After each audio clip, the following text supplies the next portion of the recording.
This is the story of the world where the females are able to transform themselves into powerful weapons, and every man is required to form a contract with one of them. But our boy Han was special, and even after awakening a triple S class, he chose an E-ranked girl instead of his ex, who is a triple S rank too, because the lady had a huge check. I mean huge ass.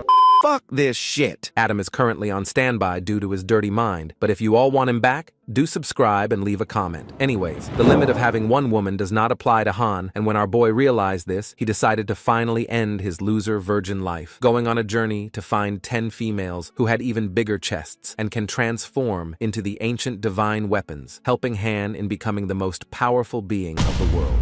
The story begins 100 years ago, when a giant meteorite fell to the continent of Earth, and multiple mysterious eggs started spreading themselves from the rock which fell to the ground.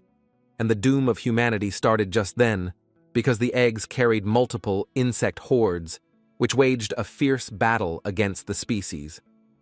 To humanity's despair, all the firearms and modern technology were not able to withstand the insect tide, and the human race lost a lot of lives along with living space. But many years later, there was a human being who had the power to create a spiritual contract with females, which allowed the women to awaken their spirit form, while men awakened their spirit contractor powers, agreeing to cooperate with the females and complementing each other to eradicate the insect hordes. This life-saving power turned the tide of humanity and preserved the last piece of pure land for humanity so that they can prosper even further. As the scene shifts to 100 years after the catastrophe, we were inside an academy's annual Spirit Awakening ceremony, which was happening on a large ground. And a lady was not happy by the weapon she has became because it was AC rank cleaver sword, and it is considered just an ordinary talent. This is the time where we meet our MC Han, who was present in the annual awakening ceremony, not able to guess about what powers he will awaken. But there comes the gold digger beauty of the whole university named May. She reached the crystal used for spirit awakening and instantly got a feeling of immense bliss, just because she had been awakened as a blood-stained silver spear with a trait which included immortal fairy spirit and never-fading technique. The whole university have never seen an S-class bounded spirit for many years, and even having 2 traits instead of 1 was a really big thing. Even the instructors and the students wondered about how powerful the lady was, but we come to know that she already has a boyfriend, and it was none other than Han, who was going to get dumped as soon as the lady got immense power to do so. Because now, the lady was an S-class spirit, and the boy was just a loser. But Han was not ready to give up, thinking that just awakening an S-rank spirit contract was not enough to dump him. Before crossing over to this world of power, our boy was just an ordinary human, giving up everything that he had just to win the lady's favor. But now, things are different, and Han is transported to this magical world along with other humans. And in the era of spirit contracts, strength was everything, and he decided that he will become a Sigma to not fall for any gold digger lady anymore. But all the other students were against our boy, thinking that whatever the lady did to our boy was actually good, because he was a loser anyway. But Han knew that they were just weak males who were trying to impress his ex, and it was now time for the scene to flip, because next awakening was going to happen with Han. He immediately reached the spirit contract crystal and puts his hand onto the crystal. At first, the rock did not give any response, and everyone started laughing. They were not ready to believe that Han is going to do anything good in life, because even the rock was not ready to respond to him. But just then, a flashing yellow light blinded everyone on the ground, and Han gasped with the immense pressure and power that he was suddenly feeling. The instructors understood that this was a rare phenomenon used for awakening the SS class. But to everyone's surprise, Han was now a triple S level spiritual contract master with the talent of divine awakening. The gold digger was feeling betrayed, dumping our boy when he was the most powerful, and all the students were not able to believe on the luck of our boy, because the spiritual bond masters of SSS level were the rewriters of history, and even between the war of insects and humans, those people were the one who helped humanity gain a foothold for survival. Even all the girls of the university were now crazy over our boy, knowing that only he can satisfy their desires. One of them was shameless enough to tell our boy that she owned 360 sets of cosplay outfits, ensuring a different look every day. The girl is dumb enough that she does not know that the year consists of 365 days instead of 360. But our man has just decided to become a Sigma and was denying their proposal. He knew that they were all just blood leeches who wanted to stick to our boy just because he is powerful now. Han opened his talent window and knew that he had abilities of divine insight, along with great harmony of heaven's way and an observing skill. The divine insight was able to perceive all spirit contract information, and the observation skill was used for doubling all the contract attribute points for Han and the spirit contract. Last, but not the least, the great harmony of heaven's way was used to remove all the limits on the number of spirit contracts that the user can make, so that our boy can use multiple swords made of multiple females. Just then, the filthy lady came back, asking Han to reconsider their breakup and get back together. But the lady was still on cloud 9, thinking that she can control our boy in any way possible, telling him that maybe he can hold her hand in return. But our boy immediately rejected it, not ready to use the lady's spear even when she was ready to do everything with him, even on the bed. All the other girls started laughing on Mei because she was not some kind of innocent flower, and just after breaking up with such a powerful boy, there was no way that Han would reconsider going with her, and instead, Han would actually choose the campus beauty. But this was not possible, because she had awakened just an E-rank spirit contract. The lady was named Zaya, and even when she was all beautiful and pretty, everyone was mocking her because she had awakened an E-ranked talent. She was already crying on her luck because of this talent, and everyone started bullying her. The lady was not able to take it, running far away from everyone, but she slammed onto our boy without having the intention to do so.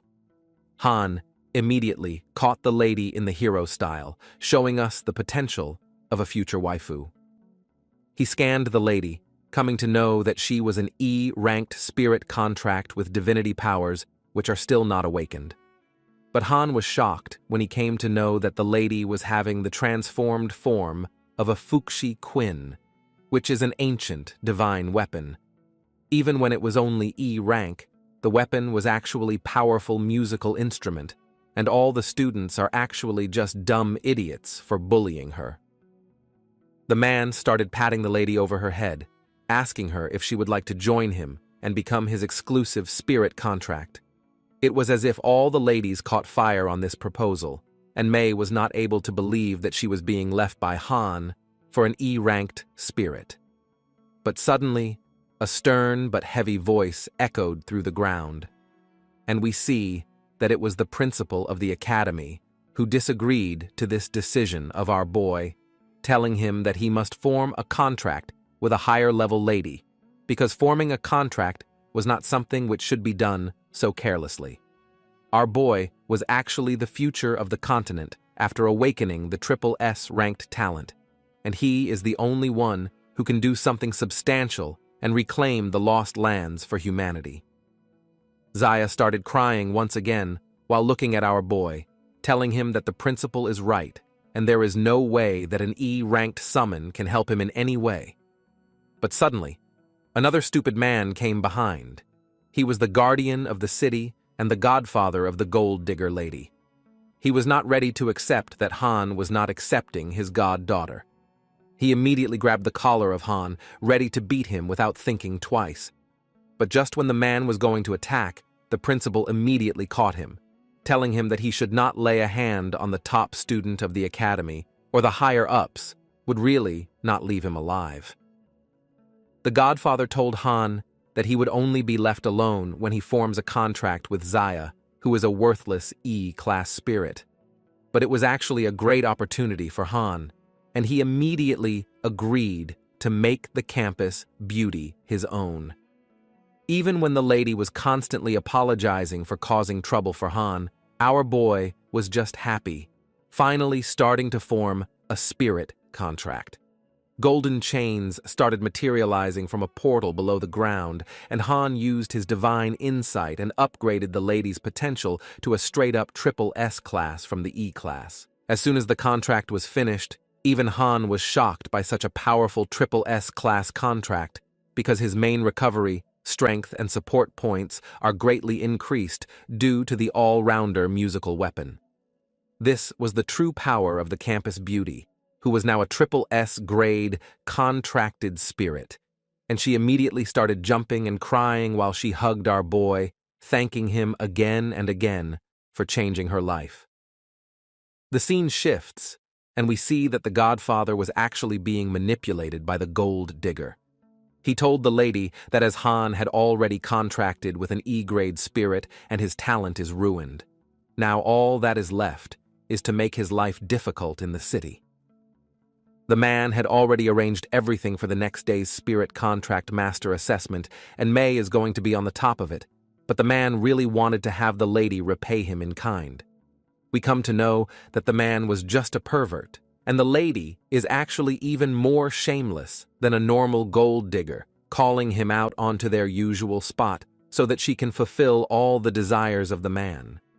And a few hours later, we see that the Godfather was actually clothless, and we see that the gold digger bitch is actually a real bitch, getting slammed by anyone who is having enough money with them.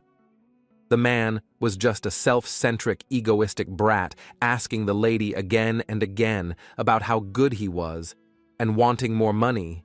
Even the lady was praising all the lousy moves that the Godfather was making. Finally, this heavily perverted scene was finished, and we come to the university canteen, where everyone was still trying to make fun of Zaya because she was just an E-grade spirit. But Han did not want the lady to reveal that she is now a triple S class, as that would create multiple problems for them. Han started cheering the lady up, telling her to not apologize all the time because she was the campus beauty and she should have some confidence. Han suggested the lady to eat to her fullest because the spiritual contract master assessment required a lot of energy. Finally, the lady blushed and agreed to eat while ignoring everything. But suddenly, the boy was once again disturbed as someone from behind asked him if he was Han. It was another egoistic brat who was not ready to believe that our boy was actually a triple S level genius. And you all must have guessed about who the lady behind everything was? Yes, the useless gold digger. We come to know that this man named Wang was May's new spirit contractor, and he was actually a bigger joker than the lady herself. Both Han and Zaya started laughing at whatever the man was saying, and even when May was actually getting angry, she decided to let the contractor touch her filthy melons, while telling him to not lower himself to the level of Han and his E-level contract. The man agreed, and the scene shifts to the day when the spiritual contract assessment begins. The announcer told all the students that the test consisted of different difficulty levels for each stage, and just passing one of them qualifies as success, and the first pair of candidates were actually the gold digger and his contractor, who were ready to show what they are made of. The competition doors opened and a lot of dust and debris started flowing from it. It revealed a large black moth bug who had the test difficulty of level 7. Wang immediately touched the melons of the lady, transforming her into the blood spear and getting ready to fight. The moth bug clashed with Wang, who was as relentless as a reckless man would be, only doing aggressive attacks and damaging the moth bug bit by bit. But as the lady was actually a powerful spear, this relentless attack worked, and a huge hole tore through the body of the giant moth. The supporters of Wang started cheering for him, thinking that this is the actual power level of an S-grade spirit contract master. Meanwhile, we see that some judges were watching the performance of the students, accepting Wang because he was able to pierce through the chest of the monster. But one of the judges was named Qing, who was the head of the first district, told everyone that the students were struggling so much to kill just the black moth bug, who are far more inferior to the actual group of monsters that they are going to see. But the senior judge immediately smacked him onto his head, telling him to stop talking nonsense. But whatever Qing said was not completely wrong, and even Lin, who was the person in charge of the second district, pointed out that the S-grade contracted spirit was actually 20% weaker than an average one. Lin immediately caught that the spirit probably lacks self-discipline in her lifestyle, which had led to leakage of spiritual energy. The Godfather was actually listening to everything that the judges were saying, but as many senior people were present there, the man was not able to do anything. Meanwhile, the announcer congratulated both the brat and the lady for breaking the Academy's previous difficulty level record and passing the exams. As you all have guessed, the next pair of candidates was actually Han and Zaya, who are ready to fight everything which comes in their way as they got to the stage. But life is unfair, and we all see that from the door came 10 black moth bugs, and we come to know that it was not difficulty level 7, but instead level 1. Even Ha'an realized that something was wrong with the test, because the difficulty test level was actually 1. But there were 10 black moth bugs, which is even harder for any student. Everyone, the audience, understood that this was just official targeting, but they are just enjoying the matter as it was getting more and more interesting. The announcer started looking at Han and the lady, telling them that the test difficulty was actually higher because he had awakened a triple S grade talent. But we all know the reality that the Godfather made the announcer do this, and the announcer signified his wrongdoings, thinking that Han should not have messed with the wrong person, and it was his own fault. Han knew about the trickery, immediately summoning Zaya and transforming her into the musical weapon as he started composing a melodious music dangerous enough to damage even the mightiest of the mighty monsters. Before even a minute could finish, 10 black moth bugs were an instant kill, and everyone was shocked to see that even an E-rank weapon can do this much damage. All the instructors were baffled by this outcome, wondering about who Han was. He had actually broken the previous record, which took more than 30 seconds with the strongest warrior to defeat 10 black beetles. But Han actually managed to do it in just a split second. Lin was starting to doubt the managers of the event, wondering about why the difficulty was increased so much.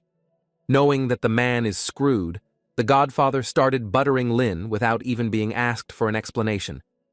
He started telling Lin that the young people shouldn't waste their talent and get into the front lines without much power. That's why he had increased the difficulty for the highest-ranked individual. The senior judge was intrigued by the power which was showed by our boy, wondering about what his actual limit was. He ordered the testing agency to increase the difficulty and send 20 black beetles to test Han properly. But this was nothing for our boy, as he used the technique which was named the Song of Broken Intestines and immediately slashed all the black beetles who were trying to fly and avoid the attack. Even when the beetles were actually out of existence, it was still not enough for our boy, and he straight up called out to the officials, telling them that they should actually send some real difficult monsters. Meanwhile, we see that all the leaders of the districts were fighting over for Han, not ready to give our boy up for another district. The judges were thinking about where Han should go. Maybe he should go to the front lines, or maybe he should play all defensive, or he can be a relic explorer, which is actually a really heavy-paying job. The senior immediately scolded all the district leaders and made them stop arguing, thinking that maybe they will have to use their toughest assessment level, which they used on elites, so that they can properly test Han. But the Godfather was smiling devilishly while hearing everything, thinking that our boy is really screwed. After a while, the announcer announced that due to the superior's request, the difficulty of the assessment will be raised to the highest standard, and level of difficulty would be 3. It consisted 10 second-tier giant armored lizards, along with 10 second-tier thunderbirds. Even the students were now thinking that this test was actually becoming a bit excessive, and 2 second-tier beasts were actually difficult for even the highest-ranked officials. But Han was as calm as he can be, thinking that now as the difficulty is a bit increased, he should become serious and deal with this problem. He picked up his ancient weapon while the Thunderbirds started sending bolts of thunder towards him, but Han was swiftly fingering the lady, the weapon that the lady was, and golden soldiers materialized from this technique, launching a ferocious attack onto the lizards and the birds. The armored lizards were actually there for defense, while the Thunderbirds were attacking, and just these golden soldiers were not enough to deal with these many monsters. But Han was not ready to give up, glowing with a golden aura as he used his new breakthrough song technique and started flying due to the immense pressure that the song created. Han cracked the Thunderbird's attack and launched a counteroffensive, getting down onto the ground after deflecting each and every attack with his swift movements. Finally, it was time for Han to do the final breakthrough, and the notes of the song started slashing all the lizards like they were paper. After 2 or 3 breakthrough attacks, it was finally the win for our boy, and all the second-tier beasts were falling down onto the ground. Meanwhile, even the instructors and the judges were not able to believe that in this day and age, they are people even more monstrous than actual monsters. The shameless gold digger was actually speechless, and Wang was surprised by the level of power that Han possessed. Difficulty level 3 was actually finished, and all the judges were shocked by this incredible show of real power. They realized that Han's musical weapon is actually unfathomable, amplifying his speed of attack by at least tenfold. The senior guessed that maybe Zaya was not really an E-rank contract spirit, because the weapon had to be powerful for doing this kind of work. The old man immediately called out Afu, his butler, as the butler was actually having the ability to identify the rank of contracted spirits. The old man wanted him go and check Zaya's actual rank. But the man was already 2 steps ahead, already checking the lady. But his abilities were not enough to identify the actual power which was possessed by Zaya. This same thing happened to another individual who was identified as an E-rank, but her talent cannot identify the same conclusion because the lady was already contracted with a high-level individual. The old man realized this bizarre situation, thinking that it was necessary for Han to meet with Ling, who is the individual with a lady of E rank. But she is so powerful that she is almost a triple S rank herself due to the man she was contracted to. We come to know that Ling has contracted with a spirit talent of Shenong Cauldron. Meanwhile, we see that Han was not ready to give up, telling the announcer that he wanted to challenge further difficulties, and even when the announcer disagreed, Han was completely obsessed over it, wanting to test his actual limit out. After so many pleads, the announcer agreed, and Han started challenging the monsters from difficulty level 4, 5, 6, 7, 8, and after everything was over, the announcer stopped Han, telling him that as he had won 9 rounds in a row, he can stop now. But Han was not ready to stop before challenging difficulty level 10. But this was not possible, because the announcer knew that no one had ever succeeded in challenging difficulty level 10. Even when our boy was extraordinary, he had only just awakened, and it is impossible for him to defeat difficulty level 10. It was a final level which featured a genuine 3rd-ranked beast, which makes even the high-ranked officials sweat like crazy. The leader of the 1st district was actually shocked, knowing that even he was able to challenge only up to difficulty level 9. But that was already a new record at that time, but Han had already broke this record and is going to challenge difficulty level 10. The judge has started fighting once again for getting our boy at their district. This time, they were all powerful and serious, not ready to back down. As the scene shifts, we see that even when Han was trying to convince the announcer for the 10-level difficulty, he dropped down onto the ground, because he had not taken even a bit of rest and won 9 rounds in a row. But Han convinced the announcer, asking for just 2 minutes so that he can recover properly. Even when the man did not understood, he agreed, and Han started using the musical weapon for activating the rapid recovery skill, healing himself instantly and getting back all his power, which was lost in the 9 rounds. Meanwhile, the scene shifts once again, and we see that the leaders of Districts 1 and 2 were ready to have a fight to decide about who will have Han with them. But as the fight was escalating, the senior stepped in once again, punching all the leaders one by one and stopping them from having a major fight. We get a large information dump that the first district was there to have decisive battles, while the second district excels in strategy, the third in expanding territories, the fourth explores and seeks the truth, the fifth saves lives, the sixth guards the key passes, the seventh traverses the ocean, and last but not the least, the eighth remains behind the scenes so that they can cover everything up for the normal people. The 8 major districts were the strong pillars of the continent, and they hold up the sky for all the people. The old man has considered forming a 9th district, but he had never truly taken the first step. But this time, he is having a gut feeling that maybe due to Han, a 9th district would be possible. As the scene shifts, we see that the recovery of Han was done, and the 3rd level monster, named the Red Flame Beast, was summoned for the level 10 difficulty test. The announcer made it clear that surviving this creature's attack for 3 minutes counts as passing the test. The creature started roaring in front of everyone, terrifying all these students who are not even able to deal with the heat that the monster was emitting. But Han was as crazy of a monster as anyone can be. Even after looking at the 3rd level demonic beast, he was not ready to give up, and instead asked Zaya if she was ready to deal with it. The lady was already really grateful to our boy, telling him that no matter what decision he makes, she will unconditionally support him, even if it meant dying for him.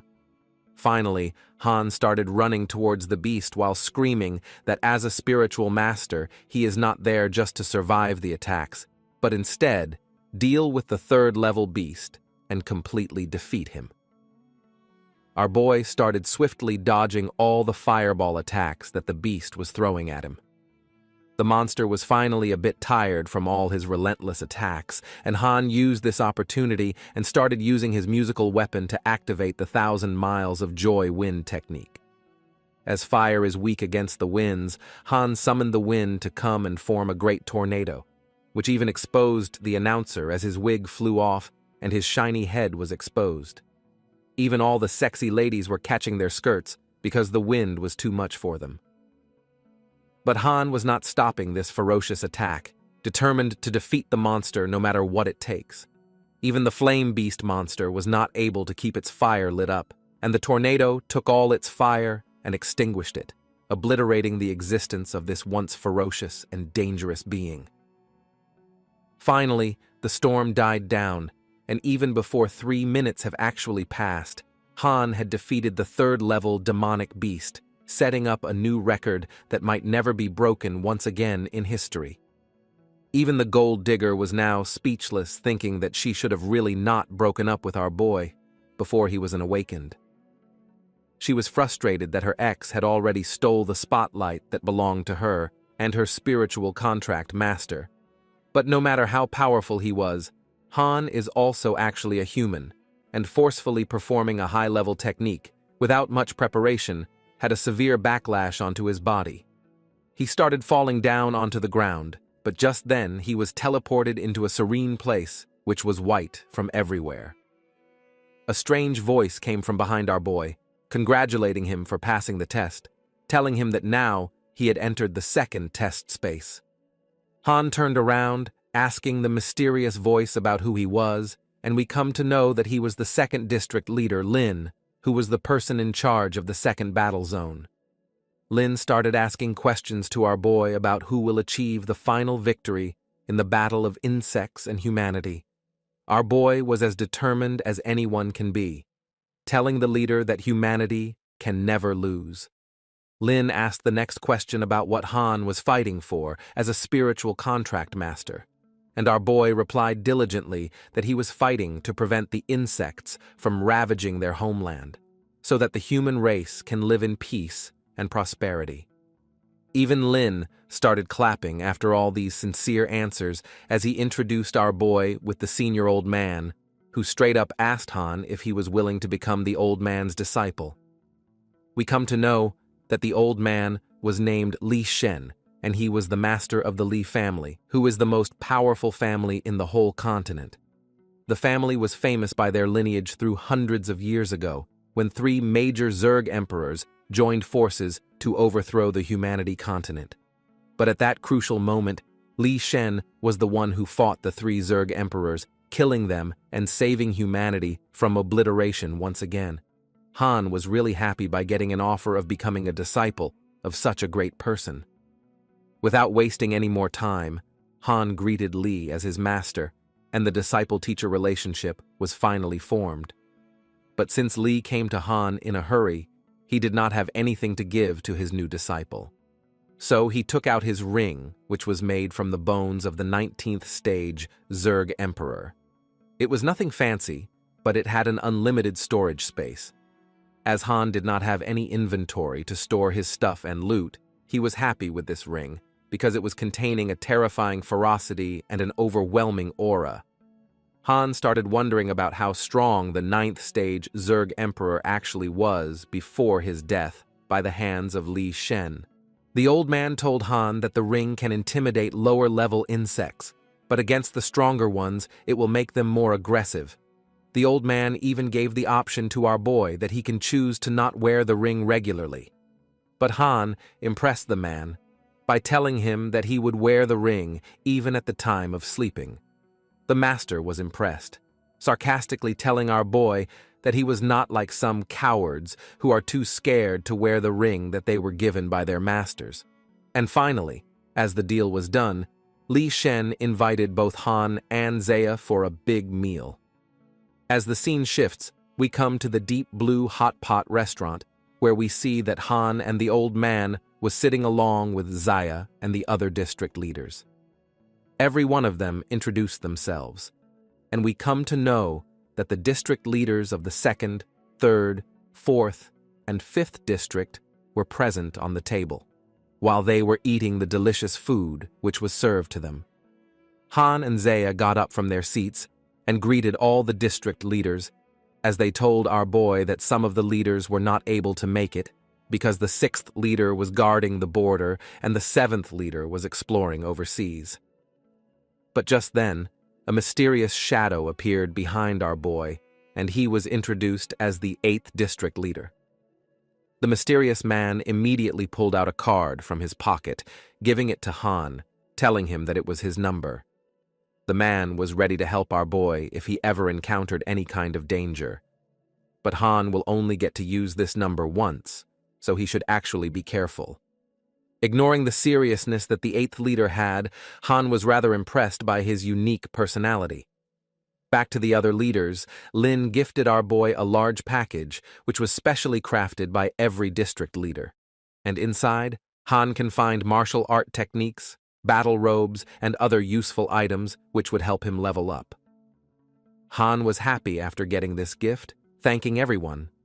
But suddenly, their moment of peace was disturbed by a fat and ugly lady who was angry at Zaya for having a hot pot without her.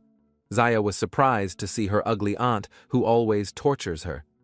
The lady started screaming at Zaya, asking her about how she dared to sneak out and enjoy such a hearty meal when she lives at her aunt's place and uses her things all the time.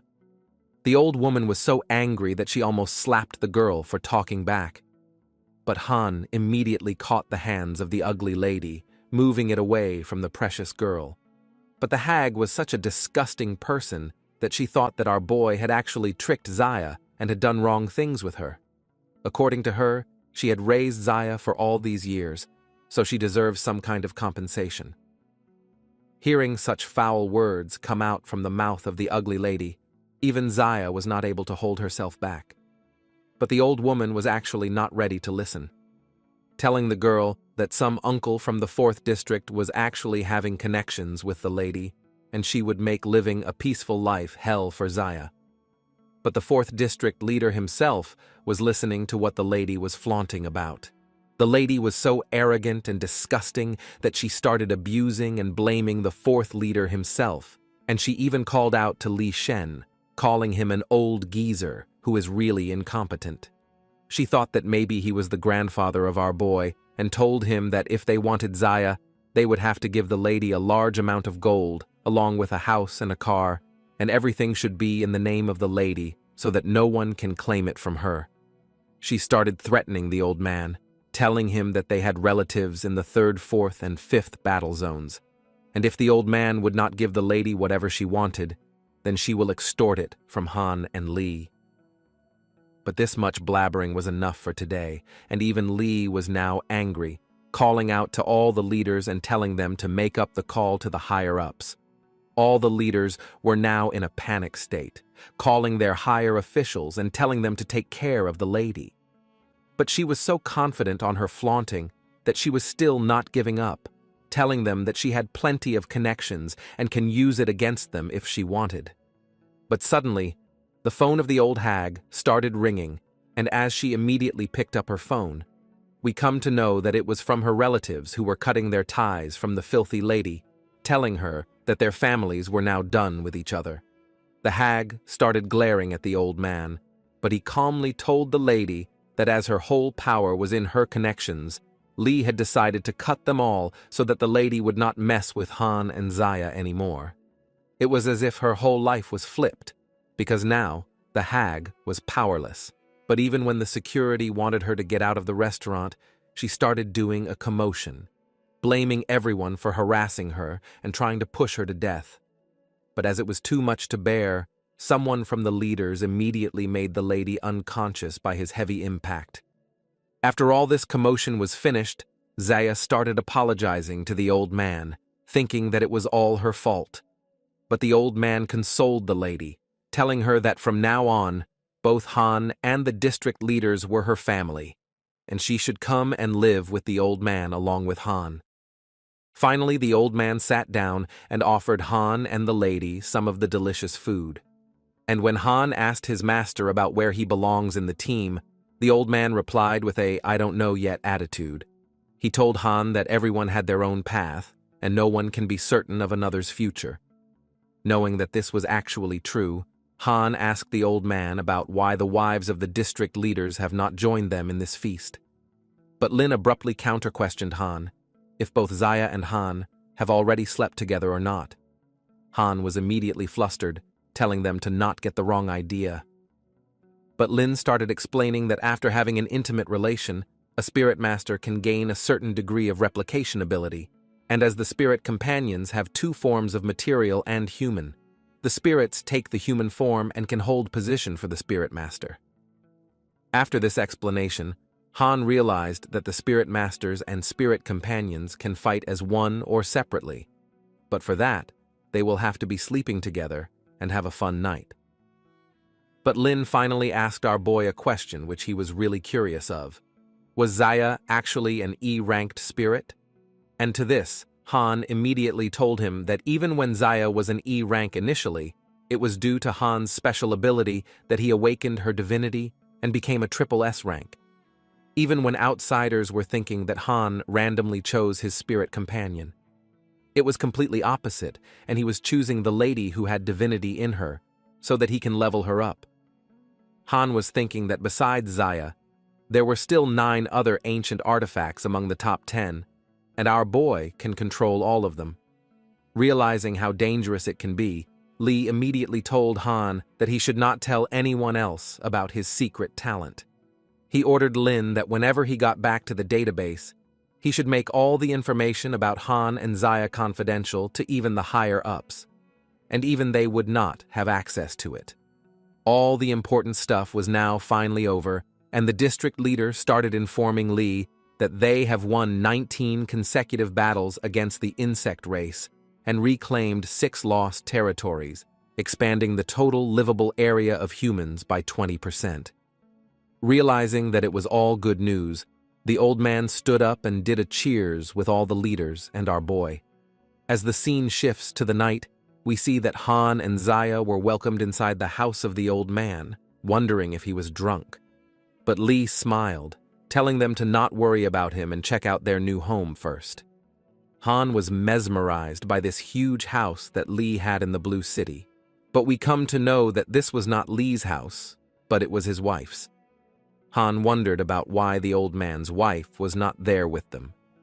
But hearing this, Lee started trembling, while he somehow told his disciple that his wife was already dead in battle.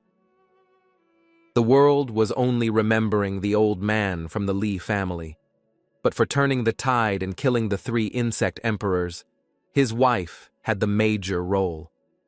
The old man was sad, telling Han that he should be good with Zaya from now on, because she was not just an object and a weapon, but she was also human with flesh and blood, who would be his other half. Han wanted to know the name of the teacher's wife so that he can remember the name which was forgotten by the whole world. And we come to know that she was named Luing, and in the legendary battle, she killed 2 of the 3 insect emperors when the old man only defeated 1. Finally, after telling everything to his new disciple, the old man rubbed his eyes and told Han and Zaya to first have a good rest. As the scene shifts, we see that it was midnight, and the old man was having a photo of his wife with him and was watching the moon with her together. But suddenly, he was called out by our boy and Zaya, who decided to accompany him in watching the moon from then on. Even when this made the old man emotional, he became serious and decided to teach our boy the martial art techniques that he was the most skilled in. The man got engulfed in a golden aura as multiple human figurines started forming, and he threw a punch so ferocious that it broke a complete tree into 2 halves without much effort. After this demonstration of power, the old man told Han that this martial art technique was called the 8 Locks Fist, and it opens the 8 energy points inside the human body, which helps an individual in surpassing their limits. But to Lee's surprise, we see that Han can also easily open the 8 gates without much effort. But Han just told the man that he found the positions of the locks by instinct and opened them. Looking at Han, Lee realized that our boy was actually becoming arrogant after this instinct. So he decided to teach him a lesson about the real combat techniques of the 8 quick fist. He punched our boy so hard that he flew several meters away and dropped down onto the ground, while Zaya looked at him as he was groaning in pain. Lee smiled at this condition of our boy, thinking that it was not good for him to understand everything at one glance and become too arrogant by this, because then Han would not be flexible enough to learn new things. Even to Lee, it was feeling really good to teach something new to some genius disciple. As the training session started going on, the whole face of a boy was completely swollen while he pleaded to the teacher for being a little gentle. On the next day, we come to the academy, where Zaya asked Han if his face was still hurting. But Han just smiled, telling the lady that it had really stopped hurting a long time ago, and the teacher was just playing around with him. But just then, we see that Wang and his lackeys were smiling as they looked at Han and Zaya, taunting our boy for shining really brightly during the assessment. But everything they did was going to be worthless, because in the end, both Han and the lady were still discarded like trash. Not able to understand what they meant, Han started going away, ignoring them, thinking that they are just a bunch of flies making people sick. But as they got into the principal's room, they were shocked to hear the news that according to the higher-ups arrangement, starting then on, both Han and Zaya were assigned to the city of Deep Blue, and they should join the Guardian organization, which was beginning with the front-line tasks from the bottom. The principal handed over a notice of redressal by the higher-ups and told Han to report to the organization as soon as possible. Our boy was not able to believe that he was going to the bottom feeders of the front line to do some filthy tasks. But knowing that this was his fate, he decided to accept this decision, thinking that maybe this was the path that his teacher has mentioned to him, and it was something that he needed to do by himself. But Wang and his lackeys were still not ready to give up, taunting our boy, telling him that he was not as good as Wang himself. According to Wang, even if someone would have passed the highest difficulty assessment, offending the actual authorities is a dead end. But to this, Han was finally not able to keep himself calm and composed, ready to hit the brat straight up on his face. But just then, Wang got ready and told our boy that he had spent the last night messing around with Han's ex. And due to it, Wang's strength has almost doubled, and now, our boy was not in a position to trample on him.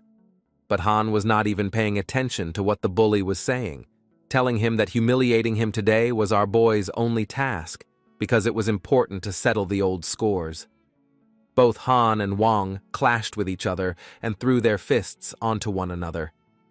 But as you would have guessed, Han was so strong even without doing anything dirty with Zaya that he broke the bones Wang's hand, and as everything was happening in front of the principal, both the lackeys were shocked. But Han was still not finished.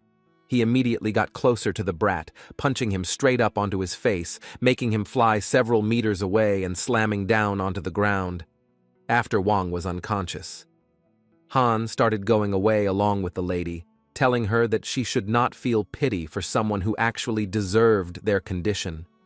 As both Han and the lady started going to the organization to report themselves, the principal came out of his office, and as he has witnessed everything that had happened, he was not able to tell anyone that Wang was the one who poked Han first, so he decided to lie to the medical team that Wang had fainted from kidney deficiency and would require immediate attention.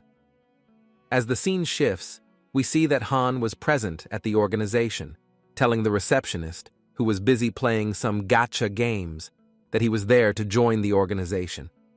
Even the receptionist was shocked, looking at our boy and the lady.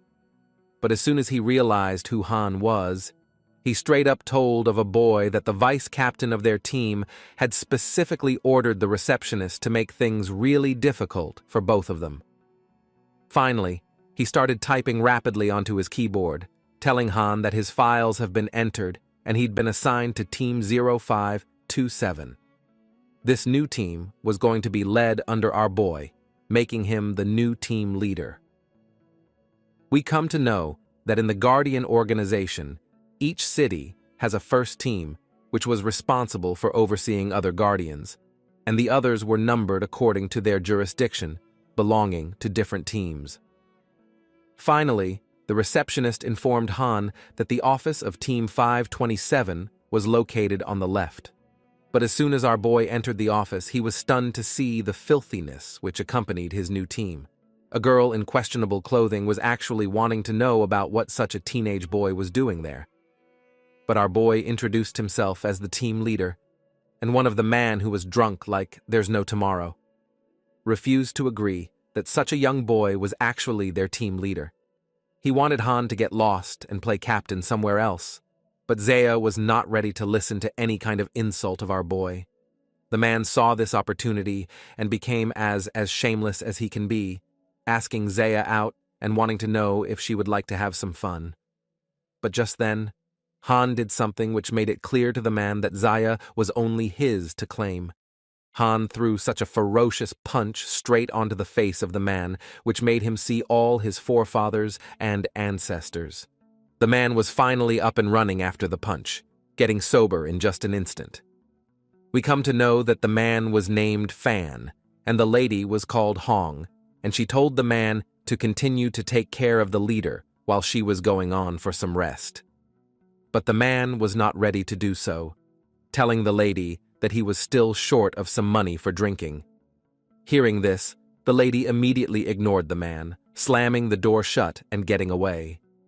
The man started laughing while he got up, telling Han that Team 527 is so down and out that they cannot even afford to buy their own alcohol. But our boy was optimistic that as long as he was the leader, this current downfall was only temporary. But Fan was not ready to believe in anything our boy said, telling him that their team was ranked the last in the whole Guardian regimen, and in 2 months it will be the end of the year, and Team 527 will be disbanded and sent to the lower district, which had even dirty and run-down conditions with extremely harsh living.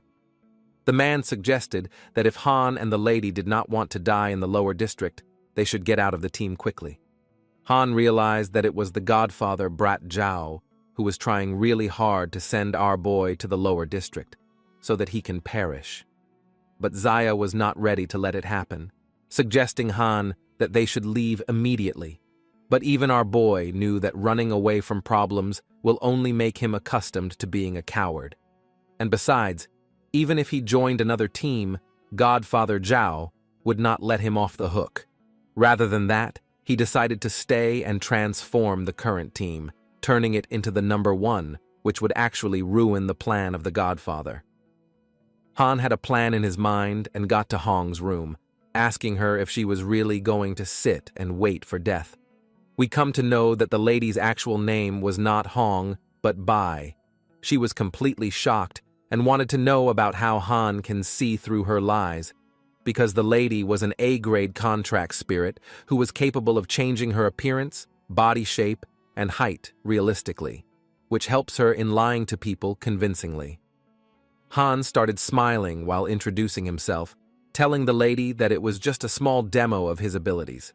Han had already realized from the previous encounter that even when she was acting like she does not care, the lady was still trying to maintain the team, and if Han can get her on board, there was still a chance that Team 527 can actually become number 1. Han started giving a proposal to the lady, telling her that they should be doing tasks together so that they can gain some points. But the lady was not ready to believe in some complete stranger who was suddenly their leader. And Han knew that Bai would not take the bait so easily. So he offered half of his points and the task rewards to her in return for the cooperation. Even when the lady was skeptical, she agreed to such a great deal, and Han told her to gather all the tasks that they can do. After rummaging around for tasks in her tablet, Bai decided that there are 3 tasks that seemed suitable for their team right now. The highest one of them was granting them 50 points, but Han was not ready to do such petty tasks, telling the lady that if they are going to really do it, then they should do the tasks with the highest points. Just then, a task appeared on the screen which required a team of 6 to 8 people to clear out an insect monster. It gave them 300 points, along with insect materials and other possible benefits, which would be calculated separately. The lady's mind was completely blown after hearing what our boy was saying. But Han told the lady that only the tasks with high points can help their team catch up with the others. He immediately accepted the task of defeating the monster, but the lady was not ready to still accept it because they will lose 10% of the task's reward points as a penalty if they fail. But Han reassured Bai, telling her that if something goes wrong in between the task, he will take the responsibility. Thinking that she will have to collect the bodies after failure, Bai agreed to cooperate. As the scene shifts, we see that some workers near the insect horde in the sewers were surprised to see that the task to clear out the insect have been taken. We come to know that these workers are from another Guardian team, wondering about who snatched their task. At first, the leader thought that it would be team number 18, trying to hog it all for themselves. But their leader has just confirmed the collaboration with the workers, so it was not possible. At last, not knowing what to do, the leader decided to scout the sewers himself and see who is going to enter. As the scene shifts, we see that Han and both the ladies entered into the sewers. Bai informed that the life detector picked up more than 8 second-tier Zerg insects, and the nest was probably inside the tunnel. Suddenly, Han and Zaya told the lady to wait outside, while both of them started running with insane speeds. But as soon as Han and the lady entered into the tunnel, Bai started hearing strange noises and started running after them, wondering if something was wrong with them. But as soon as the lady entered into the main tunnel, she saw the lifeless corpses of all the insects who were present in the nest, and Han had been cleaning his hands along with Zaya, who had completed the task in just mere minutes, telling the lady that it was all done. The task had went pretty smoothly, and now Bai can collect valuable materials from the corpses as they should fetch a good profit. but Han noticed a human who was lying onto the ground, guessing that he should be the missing city guardian. But as he was already lifeless, there's no point in saving him.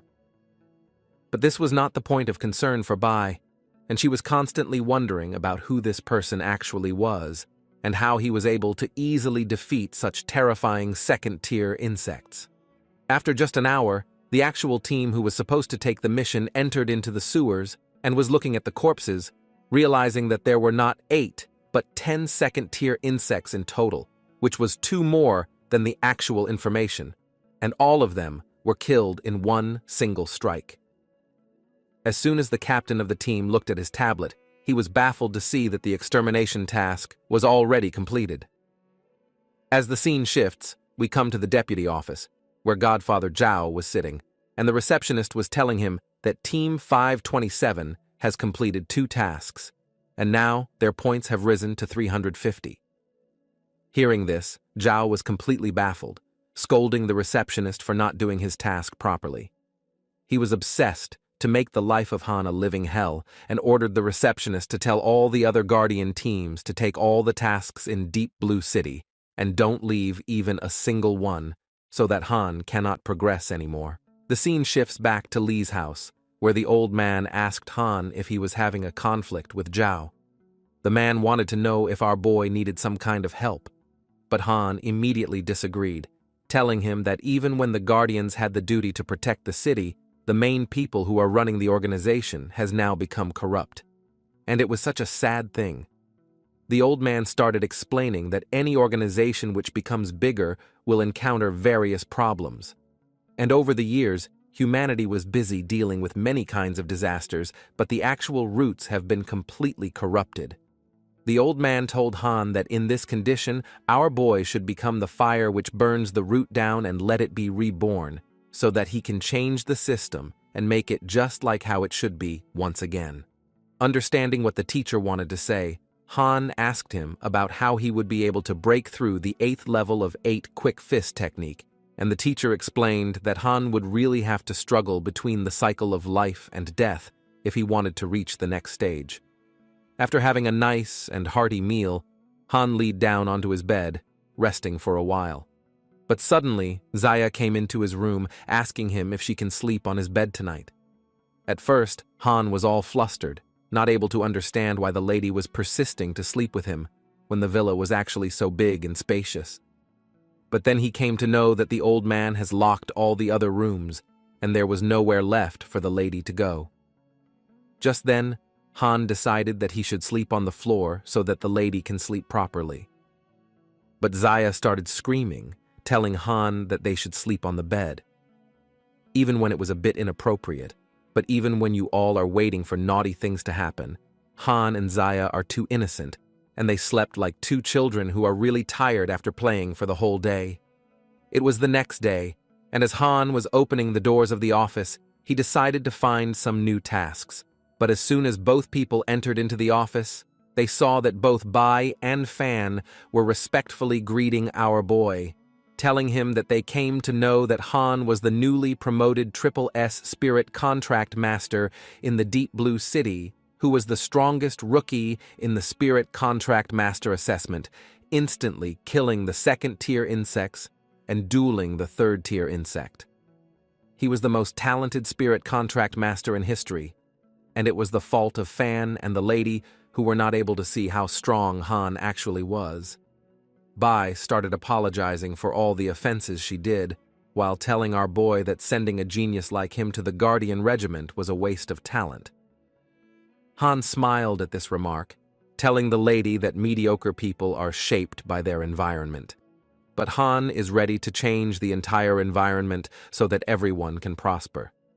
But Fan was still a bit jealous, telling Han that offending the Godfather won't be so easy to resolve, and he will do whatever it takes to exile Han and the lady to the lower city.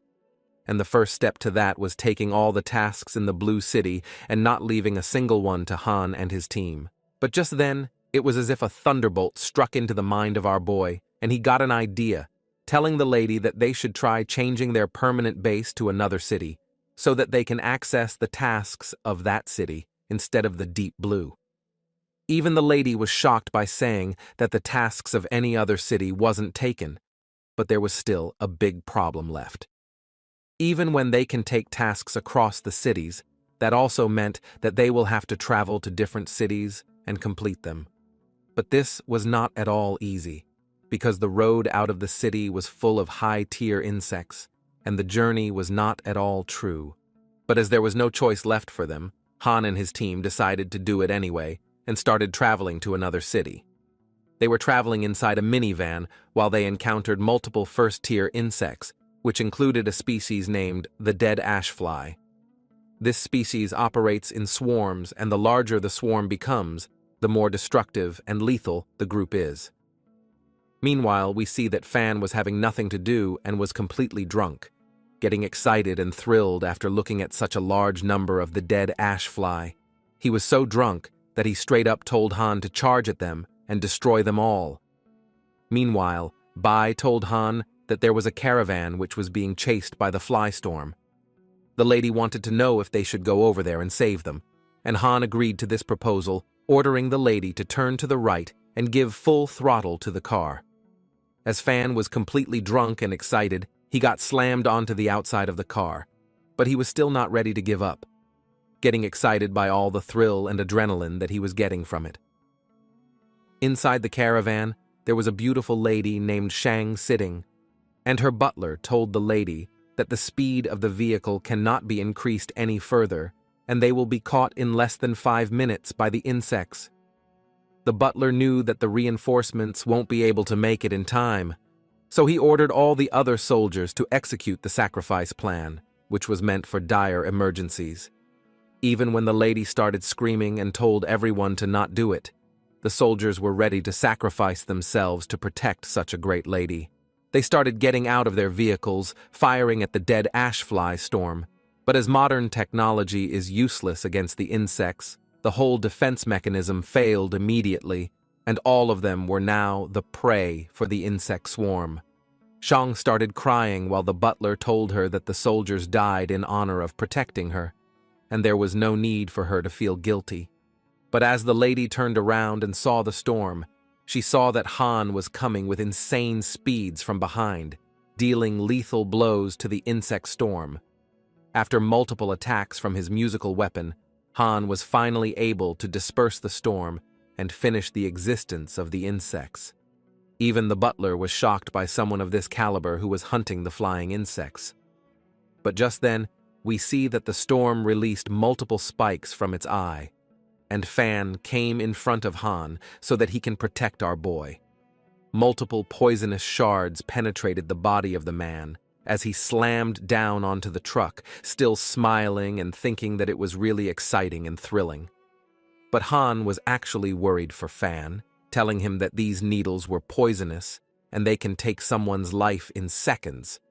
But just then, Han was shocked to realize that Fan was actually a drunk immortal who was a masochist, always seeking thrill and excitement at the cost of his never-ending life. He had the double S-level skill of immortality, and Han started wondering if the immortality trait does rapid regeneration or gave the man indestructibility traits. Fan realized that Han was wondering about what his talent actually was, and as drunk as he was, he ordered Han to beg him so that he can tell everything about himself. But our boy immediately turned down the offer, telling him that he was not interested. Finally, the vehicle started running once again, and Han noticed the hold of insects who were waiting for them, so that they can and get free points. Zaya immediately pointed out the insects, telling Han that they have arrived at the first task location, and Han immediately got ready with a smile on his face, telling Zaya to get ready so that they can farm the whole area, which was full of points as the lady transformed into the ferocious musical weapon. Hans started using it with all his might, slashing and beating all the insect monsters to death. He was enjoying the task so much that he got up on the car and started doing one-hit kills on the insects, while Bai was driving and complimenting our boy for never breaking her expectations each and every time. As the scene shifts, we come to the headquarters of another Guardian team, who was baffled to see that every task in their city was getting completed. They were not able to believe that their city has got a strong team which was so lethal, because the average time of our boy was just over 10 seconds per task, which signified that this was just a one-sided slaughter. The people from the team thought that maybe this man was some kind of a frontline battlemaster who had come back to the Guardian Regiment to mess with the regulars. But as someone from the team checked his tablet, he came to know that it was not someone from their city, but instead it was Team 527 from the Deep Blue City who was hogging all the tasks. The leader was not able to hear such insults from a team from another city. He ordered the first squad to gather and complete all the tasks which are pending, so that even they can show the strangers what they are made of. The leader had called out to all the other teams of the city, thinking that if they banded it together, they can definitely handle the most dangerous task, which was clear the magic tail snake. But a chubby guy from another team told the leader to have a look at the corpses, which were already present there, and the snakes were already sliced in multiple halves, even before the leader reached the location. Even when the leader told the driver to turn around and find about that task bully, his teammates started stopping him, telling him that after completing their task, Han and his team has already left the city, and one of the guards even saw their distinctive black pickup truck, which was going away from there. Hearing that, the man started having nosebleeds while the subordinate was not able to understand about what was happening with the captain. As the scene shifts, we come to the headquarters of the Guardian organization, where the third in command was looking at the task completion rate in Shanghai and the Blue City, wondering if something unusual have happened for the rate to skyrocket. Just then, the commander was informed by one of his subordinates that a team of task bullies appeared in the city and started stealing tasks from the others, which triggered a chain reaction. But when the commander ordered the file of the team to be served to him, he was shocked to see that all the members of the team were having confidential files on them. Even when some of the information about Captain Fan and Lady Hong was present in the files, when it was turn for our boy to come, the file mentioned nothing except that he was the captain of the Blue City team, number 527. We come to know that Captain Fan was actually serving the First War Zone and was also awarded the Star Medal, but he later fell into despair after the death of his spirit companion, and then he came to the Guardian organization, along with Hong, who also joined their leader after his companion's demise. But just when the commander was looking at Han's file, his telephone started ringing, and it was none other than Lin, the second district leader who wanted the commander to stop investigating the files that he had because they are exceeding his clearance level. After the phone was cut, even the commander was full of sweat, wondering about who Han actually was, that the head of the Second War Zone called the commander personally. Meanwhile, we see that our boy was busy in dealing with multiple large snake monsters who are going to give him a lot of points. Han started sending multiple musical blades, which are coming out from the lady weapon, and was slashing all the snake monsters in one go, finally completing the 18th task, which was taken by the group. Han wanted to know about how many points the team currently had, and the lady informed him that after completing so many tasks, they have collected a total of 1,800 points. But there was something fishy in the records, and Team 527 was still ranked last. Fan was not able to understand about how this was possible, but Han realized that it must be the godfather Zhao who was causing trouble once again. Han realized that the second-to-last team had 2,300 points, which was just a bit more than Team 527. However, over a dozen teams were tied at 2,300 points, which was signifying that something was fishy. Even Bai was confused by looking at this course, knowing that all the teams are not having triple S-level talents who are endlessly farming insect missions. Han told her that it was a case of score manipulation, and all the other teams agreed to tie at a specific score after completing tasks, and since the points were earned collectively, it does not violate the Guardian's rules. The lady realized that they have been targeted all along, but as the points were really close, they still had the chance to surpass every other team. But for now, they will have to head back to Deep Blue City so that they can prepare for the next day. As the scene shifts, we see that Han and Zaya were back at the old man's house, who welcomed them back and asked them about the trip. Han told the old man that during their trip, he had rescued a merchant caravan on the way. But the old man already knew about it, telling Han that he knows the lady who had been rescued, and she had been calling Han a really insensitive man. That lady has been pestering his parents about her awakening, so that she can become a powerful contract spirit master. Han was shocked that the old man knew Shang Sitting, and he informed our boy that her grandfather was an old friend of his, and the lady was just like the granddaughter for him. The Shang family was also behind the company which creates high-end weapon technology, which is a bit useful against the insects. But the family did not want the lady to become a spiritual contract master, and that is why they always try to set her up, hoping that she would give up the dream of becoming an adventurer. But unexpectedly, Han had increased the hopes of the lady, as she was thinking that she would become as powerful as Han is. Even Han was a bit surprised, knowing that he accidentally messed up a perfect shoot of the movie.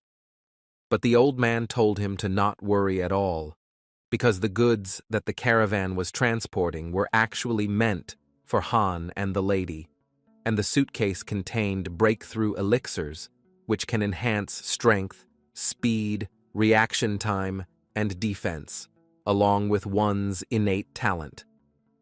The old man told Han to not waste any more time and drink the medicine immediately, and both the lady and our boy started drinking it. As soon as the drink was finished, Han started his breakthrough, becoming a second-tier spiritual contract master, and the lady was also no less, also going to the second stage and obtaining the divine nature of heavenly intent, 4 symbols.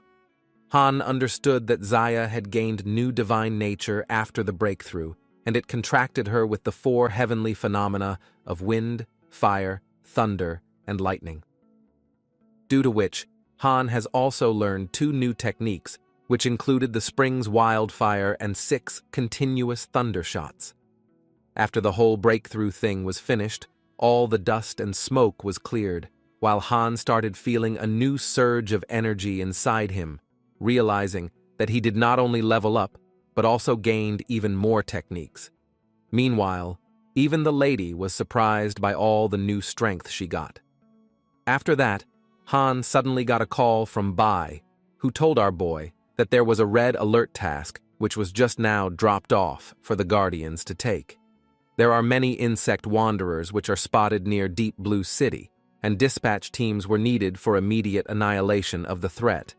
It was a Tier 3 plus threat level with 1,000 points given to each team which participates. Han was shocked by the sudden occurrence of insect hordes, because a fully grown insect wanderer is as dangerous as a 3-tier spirit master. He immediately grabbed the hands of Zaya and started running with her towards the cab, telling her that they have got a really great opportunity.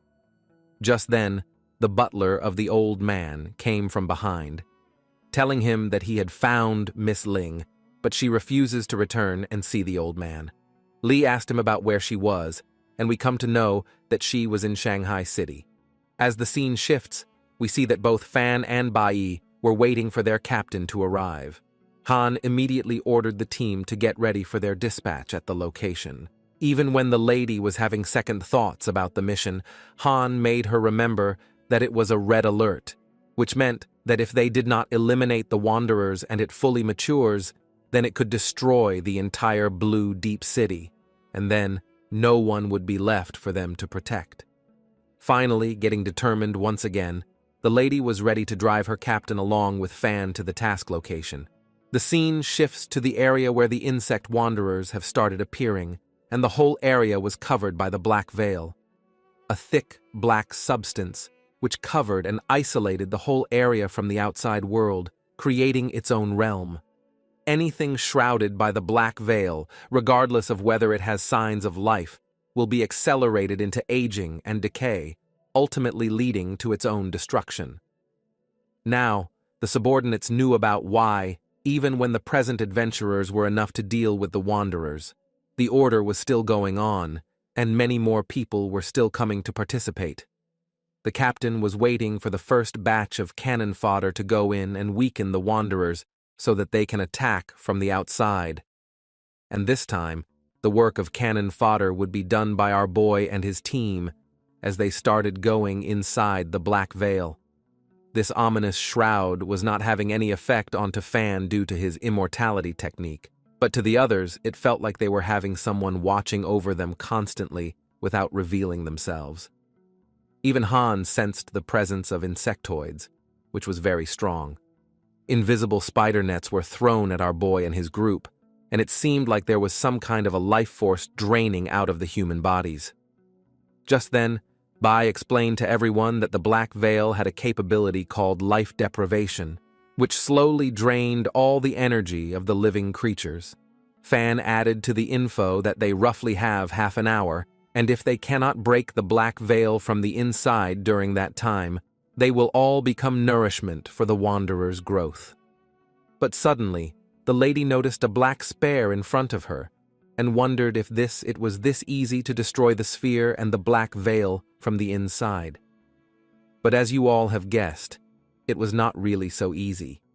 And as soon as our boy put just 1 foot ahead of him, he started sinking onto the ground, which started acting like mud, taking everyone in and tightening its grasp by every passing second.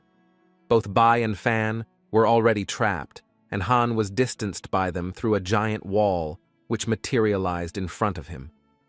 Han realized that the Wanderer was using his life bestowal technique, which granted life to non-living things like weapons, tools, and even the ground. Zaya realized that if this was the case, then they should use the breakthrough technique together and destroy the wall as soon as they can. Han agreed to the lady as she turned into her weapon form, and our boy started the fingering process. But even after multiple music-shredding attacks, the wall was not ready to get destroyed and was still standing strong with resilience. Just then, an earthquake started shaking the ground beneath the legs of our boy, and he realized that the Wanderer was trying to even trap them inside. And the problems were still not over, as Han sensed multiple insects which are coming from his back. Somehow, Han was able to dodge one of them at the exact time and started running away from the insect monster while he had an idea into his mind. The scene shifts to the outside of the Black Veil, where the captain of the adventure group was sad, because there wouldn't be any more fresh cannon fodder, which would be used as a bait to enter into the veil. But his subordinate told the captain to not worry at all, because all of them were third-tier spirit contract masters, and it will be pretty easy for them to complete the mission.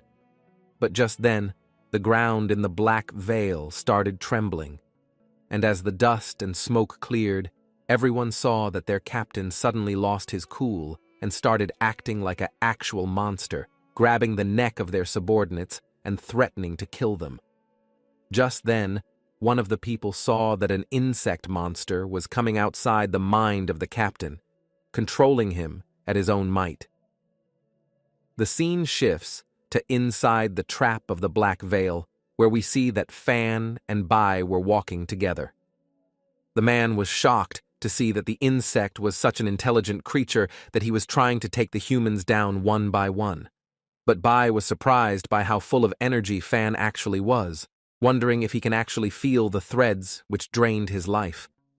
Fan clarified to the lady that even when he can feel the threads, but due to his immortality, there was no way that his life force is going to get sucked by them. Bai was envious from the captain, thinking of having the power for herself. But according to the man, not being able to die when you want to was also a harsh punishment. Getting bored from all this stupid talk, the lady swiftly touched the wall and blabbered a lie about the wall being nothing but lifeless dust.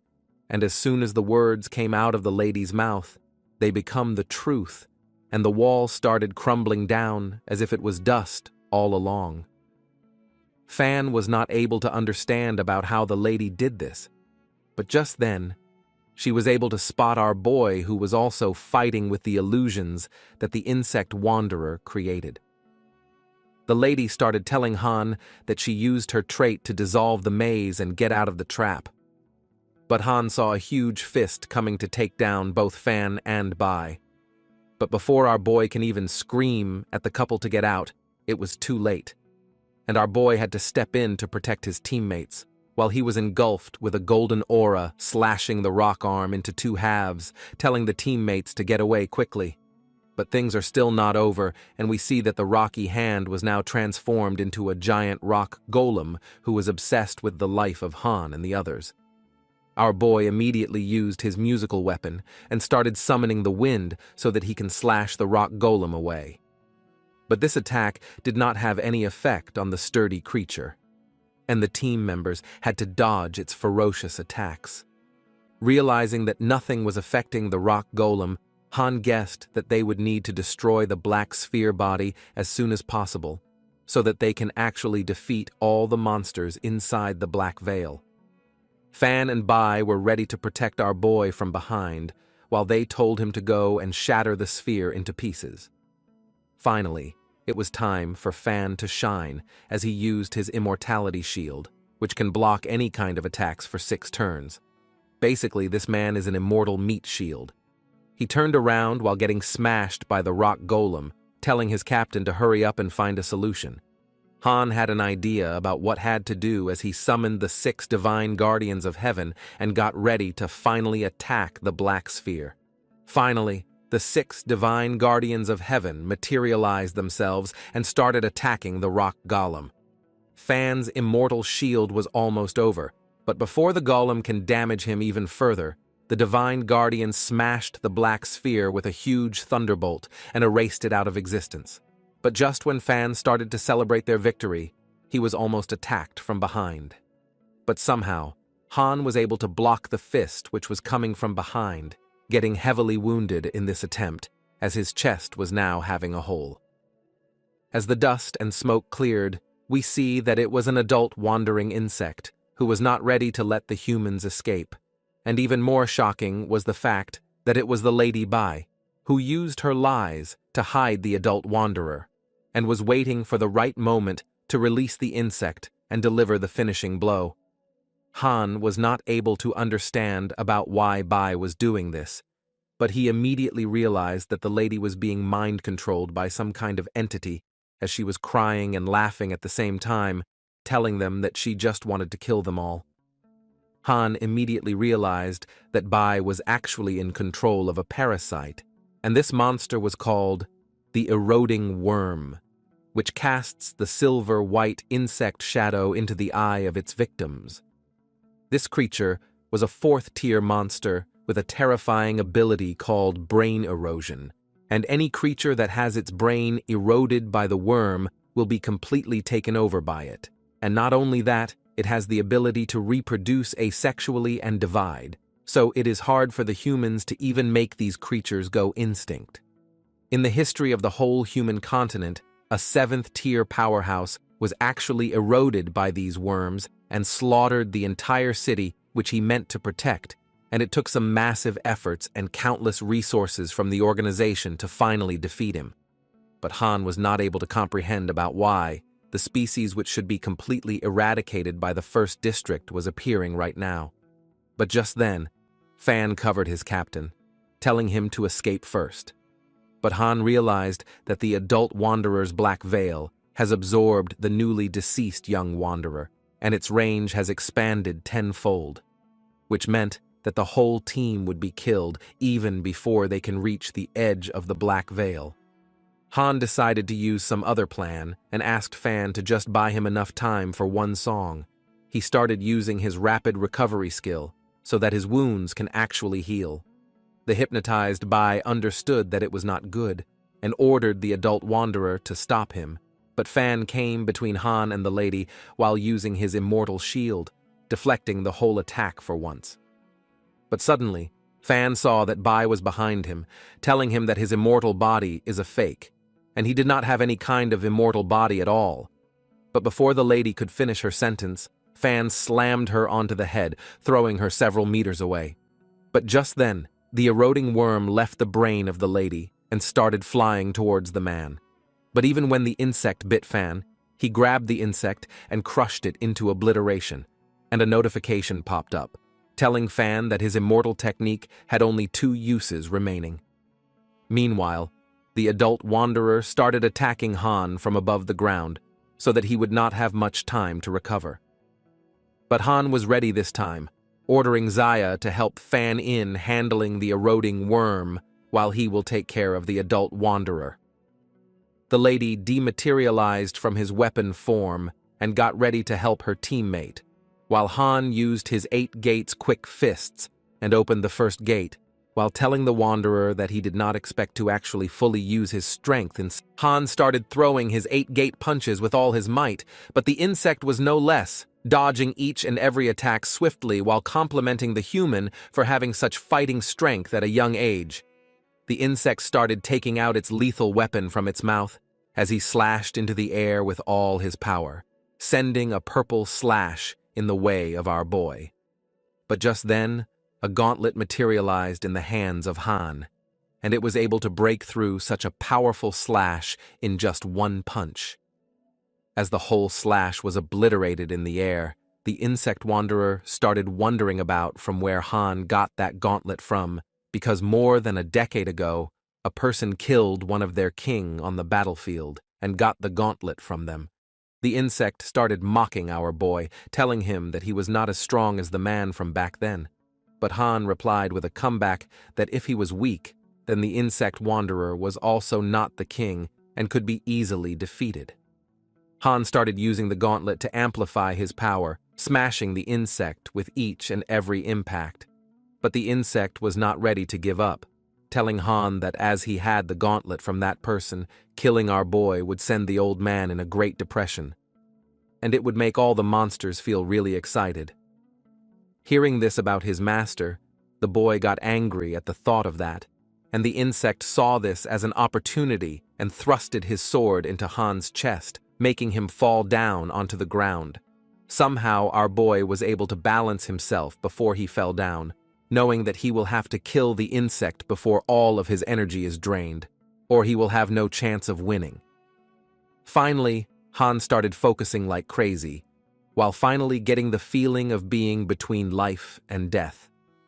It was so nerve-wracking that Han was able to enter into the 8 quick fists mode and open the extremist technique, knowing that he cannot drag the fight any longer. Our boy lunged towards the insect wanderer, charging his gauntlet up with his energy and slamming the insect multiple times, finally obliterating the creature into multiple pieces, as the body of the insect wanderer was fading away. Han was happy that the evildoer has now lost, but suddenly, the insect was having a maniacal and ugly laugh while he told Han that he was the one who was actually losing. Just then, the insect flipped the switch and started regenerating his whole body, fully recovering himself and causing an earthquake inside the Black Veil. Meanwhile, Fan informed Han that Lady Bai has already gone out of the sphere, and just then, a large number of chains started catching our boy along with his teammates, and these non-living things bounded our boy to the place where he was standing at. Meanwhile, the insect was preparing a giant rock, which was thrown at the team with insane speeds, almost looking like a meteorite. Somehow, Fan was able to deflect even this meteoroid, knowing that he would not die. But Han was shocked to see that the immortal technique had 0 usage left, and this time, even Fan would not be able to survive. But the power of plot armor came just now, and someone shouted at the insect while using the 8 quick fists' 6th technique, which was the extreme sky. A giant golden punch started falling towards the insect from the sky, and it obliterated the small creature like the mosquito he was. After the complete obliteration was done, we see that the punch was finally dematerialized, and it was none other than Li Shen, who had defeated the monster and saved his disciple. The old man was having a smile on his face, thanking God that he made it just in time. Even Han was happy to have a look at his master as he saved him. But just then, he started collapsing due to all the fatigue that he had gathered over time, along with all the life force that was sapped out of him. The old man immediately ordered the whole team to get back to their restrooms, because there was still some cleanup inside the Black Veil which was needed to be done.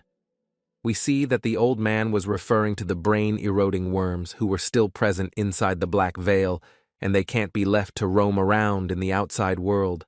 The scene shifts to the morning of the next day, where we come to the city hospital and see that Han immediately got up from his bed, being startled and screaming at his teacher to be careful.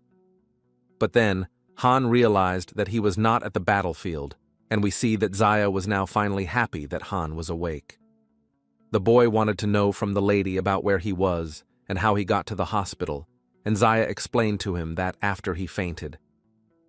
The teacher started cleaning out the parasitic worms, and since they could not locate the queen worm back then, they were not able to eliminate the parasite worms completely, and Han was brought back to the hospital to recover. Han was more worried about Fan instead of himself and asked Zaya if he was okay, and the lady told him that Fan was admitted in the ICU because when the meteor was smashed onto him, he did his best to hold it back, which resulted in his bones and meridians getting completely shattered. If it weren't for his immortality talent, then Fan would probably have died already. But due to it, he was not dead even when his injuries were severe, and his immortality talent is slowly repairing the damage. Han took a breath of relief, but suddenly, a nurse came running onto the restroom and asked the couple if they were Fan's relatives, and if they had seen him. Han and the lady were shocked, wondering about what had happened and why the nurse was painting like crazy. The lady informed both of them that Fan was missing, and Zaya remembered something with a jolt, explaining to Han that their teacher has told them to track down the parasite worms on their own, and as Bai was hypnotized and she ran away with the parasite worm in her head, Fan must have gone to find the lady and the parasite worms by himself. Han knew that Bai was the key to this whole situation because the Tier 4 parasitic worms can reproduce asexually and split, but if they were able to kill the queen worms, they can take down all the other worms simultaneously without efforts. Han realized that Fan must have figured something out and went to investigate alone as the boy was still unconscious. But the surprises were still not over, as Zaya informed Han about the devious deeds of the Guardian organization, telling him that they had deducted 100 points from Team 527 because the teacher had completed the mission instead of the actual team members. The Godfather had already took measures for the deduction to not look shady and had also deducted some points from all the teams that had participated. But as Han were fighting on the front lines, they were clearly in much more danger, and a red alert should not be considered for deducting points at all. Zaya came to know that the Guardian organization also took the Insect Wanderer's core without leaving anything behind, and all the materials were moved back to the building without Han or the lady getting any single one of them. Han was furious, asking Zaya if the teacher had said anything about this, and the lady explained to Han that as this was the matter between Han and the Guardians of the Deep Blue City, no one else will interfere in it. Han immediately realized that indirectly his teacher was telling him that he was backing them up by not letting anyone else interfere. Han smiled as he grabbed the hands of the lady while she wondered about where he was going just after being healed. To this, Han just answered that he needed to take back what was originally theirs to claim. As the scene shifts, we see a bunch of other adventurers who were thinking that Godfather Zhao was surely generous this time because he was splitting up the Tier 4 insect materials among all the teams without them even doing anything, just because of the fact that the individuals helped him in cheating and pulling the legs of our boy down. But just then, a loud bang was heard onto the glass doors of the organization building, while we see that both Han and Zaya entered inside and screamed at Zhao to come and face them. A captain of another team came running towards Han with a devilish grin, asking him about why he was there in the organization building. But Han ignored the brat, asking him to call out Zhao so that they can talk. But the brat was ready with a surprise attack behind Han's back while he told the boy to watch his words. All of a sudden, the man lunged towards Han with something in his hands while telling him that this was not a place for Han to cause trouble. But before the attack could even land, Han slapped the brat straight up onto his face, throwing him down on the ground as the ground crackled beneath him. Han was glowing with a golden aura while asking the brat if someone had told him that his smiling face always makes people want to punch him. All the other individuals who were there planning to ambush Han were terrified, not able to believe that Han was able to just one-shot one of the other captains of the Guardian Regiment. Some people also took out their phones and recorded the whole incident, thinking that they will upload it on YouTube and gather 1 million views, while also sending it to Godfather Zhao and complain that Han was the one who was not following the rules. But this whole plan was going to fail because the captain on the ground snapped and immediately took out a huge knife, screaming while lunging towards Han that he was going to kill the boy. But even this surprise attack failed, while Han immediately grabbed the hands of the brat and started tossing him around like a doll onto both his sides. Han just told the brat that by coming at the boy again and again, he was just courting his own death. Looking at the commotion from above, Zhao called out to Han from behind, telling him to stop the brutality. But the boy just calmly turned around while finally being happy that the Godfather had shown himself. The man wanted to know from Han about what exactly he wanted, but Han was already clear about it as he grabbed the neck of the captain, asking Zhao to just apologize to him and his team 527. Zhao was not able to believe it, telling Han that it was just his wishful thinking that the Godfather would do so. The man called out to one of his minions, asking him if he had sent the whole video recording to the headquarters. The minion told the Godfather that it has been delivered to the vice head along with the supervisory department, so that whenever the headquarters sees the video of Han hitting people, they will surely punish him. Zaya was really scared after all those reveals, but Han was sure that with their teacher backing them up, any other association or organization would not dare to do anything to both of them. The minions suddenly started sweating profusely while telling the Godfather that the headquarters have replied. A devilish grin appeared onto Zhao's face while he asked the minions about what the reply was, but to his and everyone else's shock, except Han, the reply from the headquarters stated that an internal matter of the Guardian Association should be handled by themselves internally. The Godfather was shocked by this reply, asking the minion about the answer from the supervisory department, and even this plan had failed because instead of punishing Han, the supervisory department wanted the boy to join their team and become their leader instead, because he had possessed impressive skills. The Godfather was shocked to the core, smashing his Bluetooth device onto the ground, not able to believe at the things he was witnessing. He realized that there was no other way to solve this problem other than him being apologizing, and asked Han about what he should do while gritting his teeth.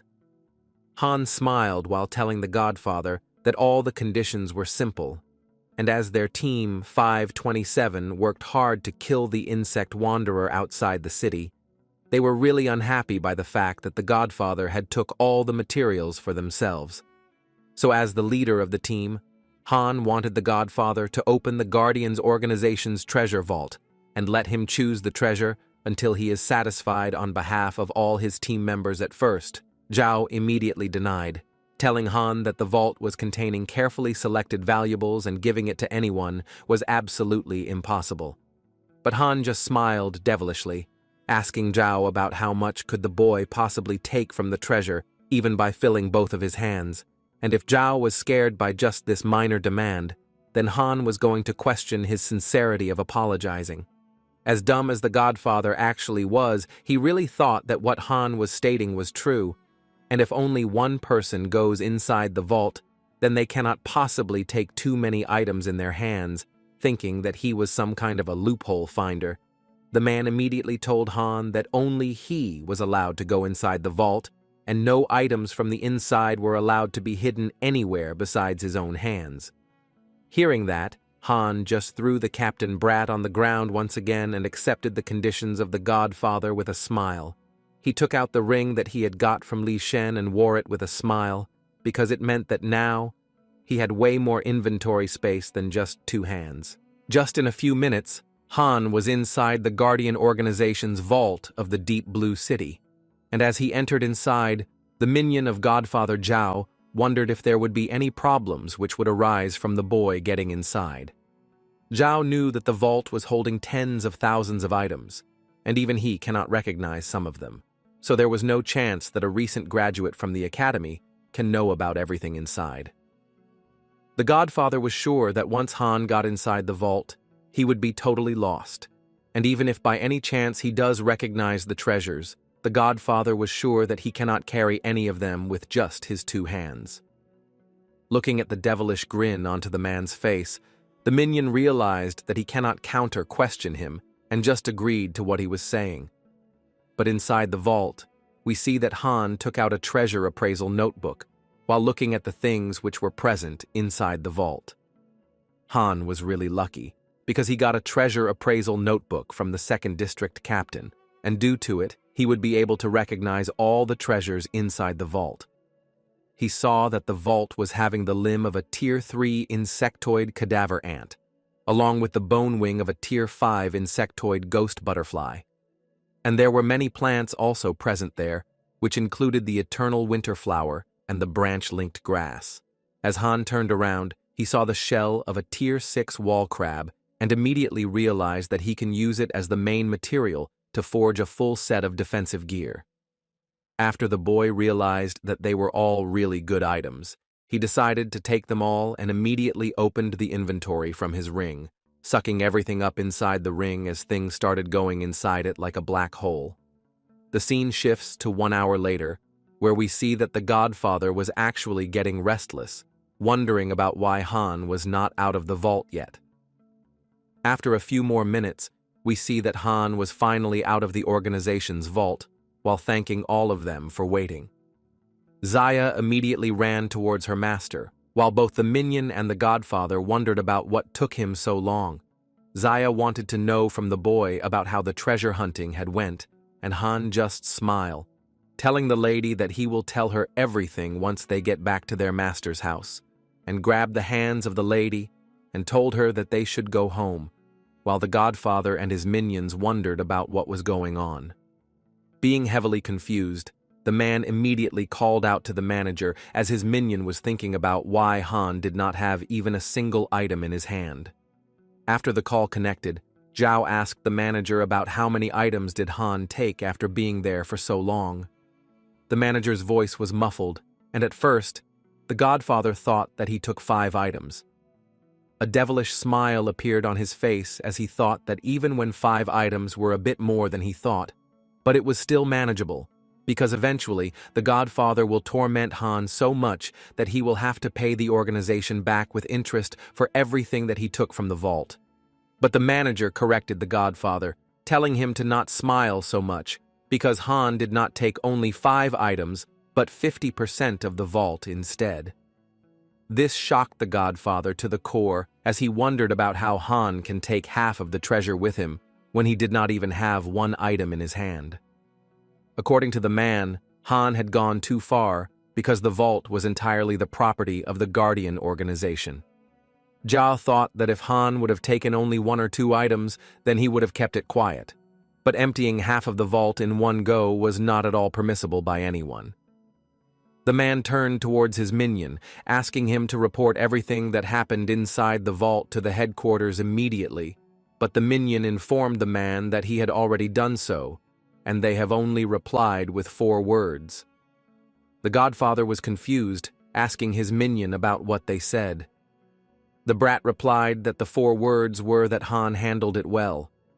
As the scene shifts, we come to the master's house where we see that Han was sitting on the couch as he took out the inventory ring from his hand with a smile, thinking that emptying 50% of the vault should be a lesson for Zhao, and now he should not dare to be so arrogant. But from the gate of the room, Zaya entered as Han tilted his head to look at the lady. He saw that she was completely naked and only a white thin towel was hanging from her curvy body, hiding her important melons. She told Han that it was already late at night and they should go to the bed together. Han was completely red everywhere, wondering about what the lady was spouting. But she started explaining that, since the insect wanderer incident, Han was really injured, and it worried Zaya sick about losing him. So on this night, no matter what happens, she was not going to let our boy escape and do every fun thing they can in one night. But as the lady was almost on top of her boy, the door slammed open, and another girl entered the room in a nightdress, almost exposing her melons. The girl wanted to know about who was making so much noise at this hour, and listening to another voice, Zaya immediately got up and got away from Han. While wondering about how someone else was living in the mansion other than them and the master, Han calmed down, asking the girl about who she was. But the girl just smirked, wondering about how they are not knowing about the lady when they were living inside her grandfather's house. Hearing this sentence, Han was finally enlightened that the girl was the teacher's granddaughter, and she introduced herself as Ling.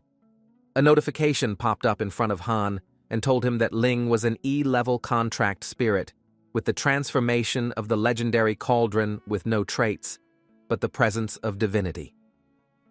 Han realized that the girl was actually one of the 10 ancient divine artifacts, but suddenly, as Ling came nearer, Han closed his eyes, partially wondering about why the lady was roaming around the house with open buttons. Hearing that, she just smiled, telling the boy that this was the most comfortable state for her at home, and staying like this helps her to find inspiration and create. Zaya was confused, wondering about what Ling created, and hearing this, the lady just winked, asking them if her grandfather did not tell them that she was a popular online novelist. Ling came insanely close to Zaya, while asking her if she disturbed the couple while they were planning to have some fun, because if they were not going to continue, then the girl would continue with the boy instead, as he throws Zaya aside.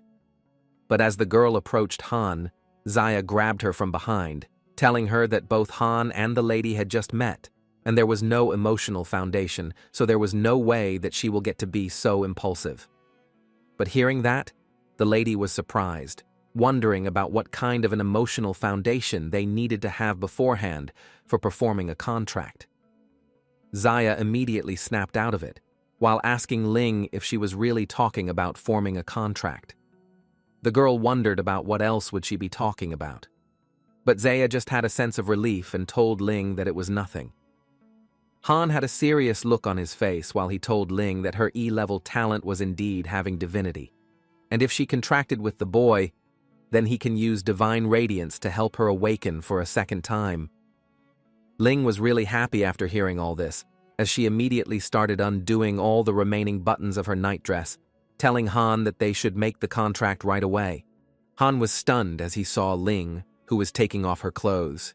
He started blushing while asking the lady about what signing a contract had to do with taking off the clothes.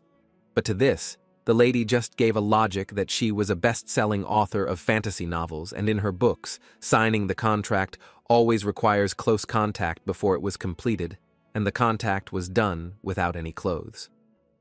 Both Han and Zaya were stunned by this logic, and Han just sighed while telling Ling that he will have to save her from all the pervert thoughts around there. He immediately engulfed himself into a golden aura, and the golden chains of the new power started emerging and engulfing both Han and Ling. Han screamed and used the skill Divine Radiance, and as soon as the chains started touching Ling, she started feeling bliss like never before. The chain immediately identified the lady as a high-tier spirit of the ancient divine weapon, legendary cauldron. And meanwhile, Ling was feeling really hot. It was as if a warm flow was entering her body, which was really comfortable and blissful for her. After the process was complete, Ling was a SSS class contract spirit of the ancient divine weapon, legendary cauldron, and her abilities included the refinement of any material to its true essence, whether it is spiritual energy or the insectoid materials.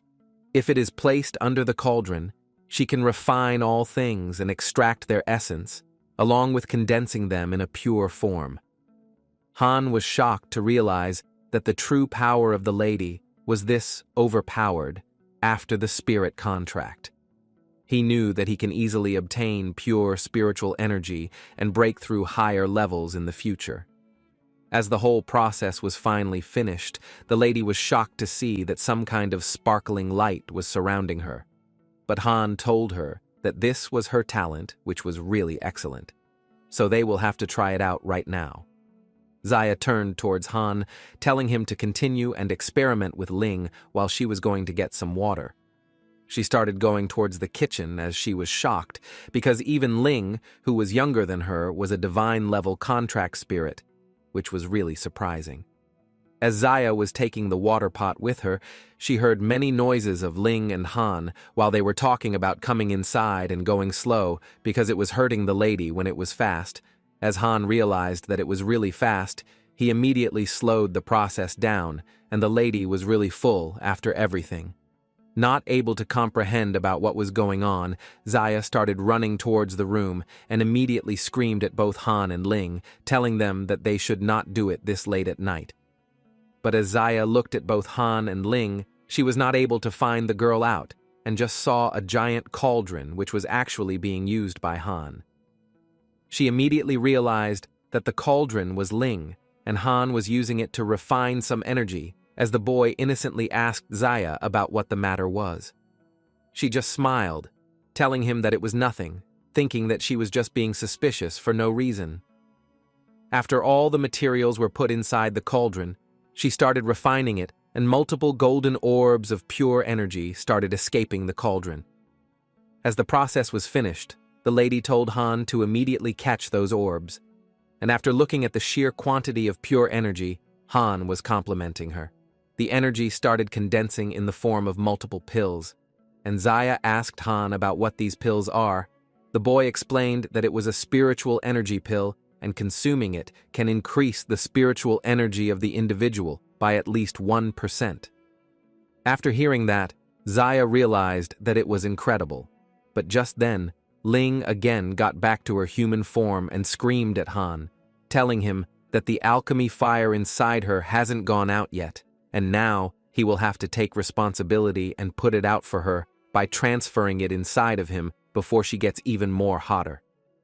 Ling slammed Han down onto the ground and immediately got on top of him, and even when Han was completely flustered, the lady wanted him to do something. Realizing that he was out of his wits, Han grabbed the hand of Zaya and pulled her towards him, asking her to save him from the situation.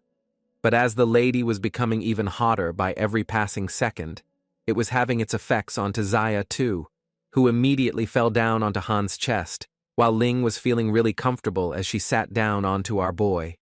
It was as if she was ascending to the heavens, and even Zaya was not able to hold on for a much longer. Both the ladies started riding our boy, and they started feeling the immense bliss of getting colder and full of energy. After the refinement process was done, and on the next morning, Han woke up with both the ladies on his side, as he told them that he was really tired because of last night, which was really exhausting. Ling immediately got up from his side, telling Han that she did not expect him to be so amazing, and that she had learned a lot. Zaya told Han that the exchanges of purified energy within her had increased significantly because of Ling and Han sharing it together. Han realized that he cannot dwell on to what happened last night any further, and he immediately told both the ladies that they should get down to business. Ling asked Han about what business he was talking about, and the boy started explaining that they will have to investigate the case of the Queen Worm and find the missing members of Team 527. As Ling was completely new and oblivious to this, she asked Han about who was missing, and Zaya took out the photo of Bai and showed it to her. But to both of their surprise, Ling immediately recognized the lady, telling Zaya that she was the one who often goes dancing at nightclubs. Zaya wondered about how Ling knew that, and the girl explained that she often goes to the same nightclub, which was named The Breeze. It was the largest nightclub in Deep Blue City, and Bai also likes to go there for a dance. Han started smiling because he never thought that he will get a lead this quickly, and after preparing everything, he took out something from his inventory and started spraying it onto both the ladies before they can head out to the Breeze nightclub. Ling immediately grabbed her nose, wondering about what the foul-smelling gas was, and Han explained that it was the hawthorn flower spray, and the parasitic worms were highly sensitive to the scent of these flowers, because when they smell it, they become unusually irritable and even go berserk, so this spray will save all three of them, while also exposing all the parasites. As the scene shifts, we see that the trio went to the nightclub, which was full of people partying, or should I say, mostly filled with girls with huge melons.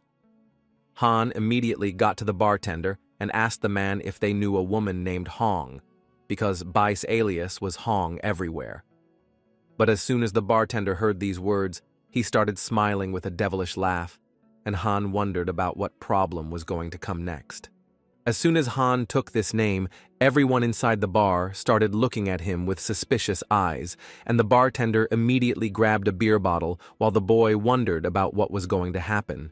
But to his surprise, the bartender was not a bad guy, and he immediately raised the bottle with a smile on his face, telling everyone that the new guest of the nightclub was now going to pay for everyone present inside the nightclub and will book the whole place. Everyone started screaming and hooting in happiness while Han wondered about what was going on. The bartender explained to him that just the other day, another person turned up onto the nightclub and he drank a lot of beer without paying, and when the bartender asked him for money, he just told them that someone would come and say the name of a woman named Hong, and if he does, then he would be paying his drink debt, along with booking the place for the whole day. The trio was shocked and Zaya wondered about who it could be, but Han did not even need to think about it, knowing for sure that it must be Fan, who was goofing around like usual. The bartender took out a box from below the table and told Han that Fan had left this box behind, and he asked the man to hand it to the boy personally, and even when the bartender wanted to look at it, he was not able to open it. Han wondered about what the box was and what it contained, but knowing that the bartender was not able to open it, he wondered if he actually could do it. But Han did not even have to make any effort, and the box, which was sealed shut just a few moments ago, was opening with ease. Han took out a piece of paper from the box and realized that it was a note which was left by Fan, and after Han read the complete letter, he explained to everyone that the division of the Queen Insectoid started in February. So right now, there were a total of 7 parasites which came out of her, and these 7 parasites must be controlling 7 humans and doing their deeds in disguise. But suddenly, Han waved off to both the ladies, telling them to wait onto the counter while he will go and use the restroom because his stomach was getting uncomfortable. As the scene shifts, we come to the washroom where a man was already using one of the slots at Han immediately ran while clashing onto the man and started doing his stuff. But after the man smelled Han, it was as if he was suddenly angry, wondering about why he was really irritated. Then the man realized that the scent, which came from the boy, was of the hawthorn flowers, and that he hated hawthorn flowers, and due to it, he was going to kill the boy who was having the same scent. The man lunged towards Han just when he was releasing his pressure, but Han was not going to get ambushed even when he is peeing, and he immediately touched the man with his dirty hands, throwing him several feet away with just a punch. But suddenly, Han noticed that as the man fell down, something smaller came out from his head, and it was none other than the parasite worm which was controlling the middle-aged man. Han grabbed the worm onto his hand and squashed the bug just like how we squash our meat, and hearing all the screams and groans, both Zaya and Ling also came inside the restroom. I do not even know how the girls were able to enter a male's washroom, but it is what it is. Ling started examining the unconscious man, and Han explained to everyone that a parasite worm has infected the man, and from his ID, Han realized that he was also the owner of the Breeze nightclub. And finally, the parasite was being dealt with by our boy, and as there were 7 parasites in total, both the ladies realized that after one was being squashed by Han, there were 6 remaining. Ling immediately remembered that she was a writer and told both Han and Zaya that the bad guys were often people close to the main character. So the people near the previous Guardian organization leader were most likely to get affected because of him coming to the club too, and some of them might have been parasitized too. Han told the ladies that they should leave the place and look for new clues, but just then, someone came outside the restroom while declaring that he was going to kill Han without any mercy. But the boy is not so stupid, and immediately dodged the slash of the man's weapon while kicking him down on the ground and taking out the parasite worm once again, squashing it in just a split second. Ling was shocked that they encountered 2 parasitic humans in the same nightclub, and Zaya immediately recognized the man, telling Han that he was one of Godfather Zhao's subordinates. Finally, Han realized something after deducing and analyzing everything that all the people parasitized by the parasite worm were connected to the Breeze nightclub. First, it was the previous owner of the Guardian Association. Then it was the nightclub owner and also the Lady Bai. He realized that all of them have been into the nightclub in some time or the other. And all these people were connected to one person, and that was none other than Zhao, who was the acting captain of the first squad, also known as the Godfather. Han was now tensed because he knew where Fan was going, and as the scene shifts, we see that the insecure Godfather was doing his deed once again with another woman who screamed and moaned even when she was not enjoying anything, telling Zhao that his small captain was really mighty. But just then, the door of the cabin slammed open, and it was none other than Fan, who called out to Zhao, telling him that he was going to kill him. The Godfather started wearing his pants once again while the lady hid herself behind him, and the man came to know that Fan had completely figured him out, that he is the one who had killed the previous Guardian organization leader named Ming and has ushered the position of the team leader instead. And then, the Godfather has used the erosion worm to oppress and suppress talented and awakened individuals along with their spirit companions. And even after carrying such crimes, Zhao was still roaming free in the world without anyone knowing his evil deeds. The Godfather started sweating, but we come to know a shocking fact that Fan was the younger brother of Ming, who was the previous leader of the Guardian organization. The Godfather started making fun of Fan, telling him that instead of hiding away after his wife's death, Fan instead chose to put his leg in front of the Godfather, and now he was going to get punished for that. Hearing the mention of his wife from the foul mouth of Zhao Fan, was enraged while he told the man that it was all his fault that the woman was dead, and today Fan was there to settle the score with him. But the man was still not ready to shut up, telling Fan that the woman died because of her lack of resolve and poor luck.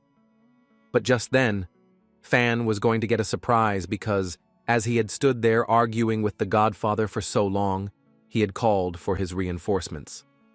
Many people started jumping onto Fan while protecting the captain, asking Zhao if he was all right. The man was angry after he got reinforcements, telling everyone that Fan had openly attacked a key member of the Guardians Association, and for that, he should be punished with death. Zhao ordered his men to execute Fan on the spot, and many people started jumping onto Fan with insane speeds and lethal weapons. Even when Fan tried to tell everyone that the guilty were always the ones who accused first.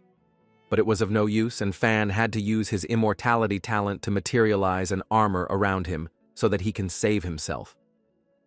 Fan was getting outnumbered and overpowered due to the sheer number of reinforcements that Zhao had got. But just then, he got another surprise, as Han and two ladies, Zaya and Ling, entered the room by breaking the window glasses, and the boy immediately punched a few of the goons aside. The Godfather was shocked, looking at Han, who was meddling with his matters once again. The man was already angry at him for emptying the vault, and now he was there ruining another one of his plans. Even Fan was shocked, asking Han about what he was doing there. But the boy just smiled, asking Fan if they should not have come, and instead to watch the show when Fan would have been beaten by a group. This made the man loosen up a bit while he got ready to fight with his team leader. All the individuals who came from the Godfather side asked Han if he was really going to side with the assassin. But Han corrected all of them, telling them that first of all, Fan was not an assassin and that he was a team member of his group, and secondly, Han told everyone that this was a personal feud between both of them and Zhao. So those who do not want to die uselessly should step aside. But the goons were not ready to do so, telling Han and Fan that they were now dead men, as they were greatly outnumbered by the awakened goons. Everyone from the enemy's side jumped onto Han, knowing that he was more powerful, and all of them had lethal swords or two-handed axes. But even these lethal weapons were useless against Han, as he started moving with insane speeds, punching multiple goons and knocking them out in just a single strike. As soon as Han landed back onto the ground after performing some ferocious martial arts, Zhao looked at his reinforcements and realized that they were all knocked out. Even Fan complimented Han for improving his martial arts yet again in just a small amount of time. But just then, Ling called out to Han, telling him that Zhao was running out of the office to save himself. Looking at the pathetic, insecure man, Han immediately jumped towards him, telling him that he was not going to escape without giving Han his life. The boy was engulfed with a golden aura as he started using the technique taught to him by his master, and only by one single strike onto the chest meridian of the Godfather. The man was knocked out without even being able to say anything as the man fell down onto the ground with a hole in his chest. The parasitic worm started flying away, trying to get out and save himself. But Han immediately punched the bug onto the wall, killing him in the process. But Han was shocked to see that this parasite was also not the queen worm. But just then, multiple awakened people started coming inside the office room while asking Han about why he killed Godfather Zhao. Han was told by them that the leader of the Guardian organization was not the strongest, but instead, the largest organization was belonging to the City Lord of the Deep Blue City. After listening to this, Han realized that he had fallen into the trap, and he had been going after another parasite all along when he should have targeted the City Lord instead. We get a flashback of 30 minutes earlier where a lady entered the City Lord's office, telling him that there was a document that was needing his signature. But as the Lord turned around, he had a weird-looking insect which was going inside the head of the man, and this parasite was way larger than the others we have seen.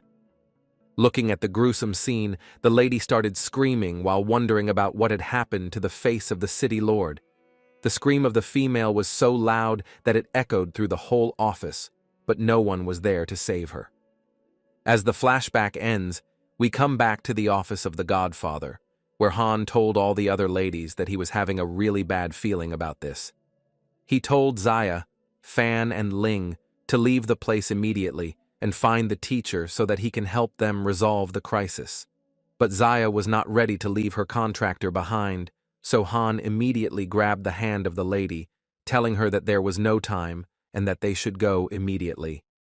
Meanwhile, as the scene shifts, we see that the City Lord was giving a document to an officer, telling him to pass down the order that Han of Squad 527 from the Guardians organization was suspected of assassinating the acting Captain Zhao, so they should publish a city-wide arrest warrant and take Han into their custody as soon as possible.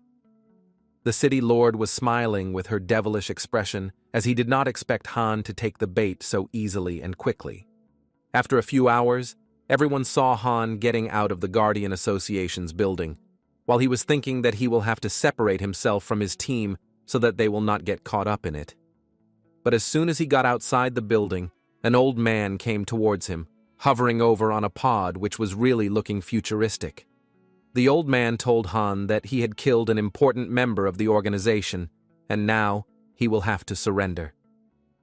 The aura of the old man was so powerful that Han was not able to control his body, kneeling down immediately, and the scene shifts to a secret place where Li Shen was sitting and sipping tea, while he was talking to an old friend, asking him if he was still hiding his intentions after being such a good friend for a long time.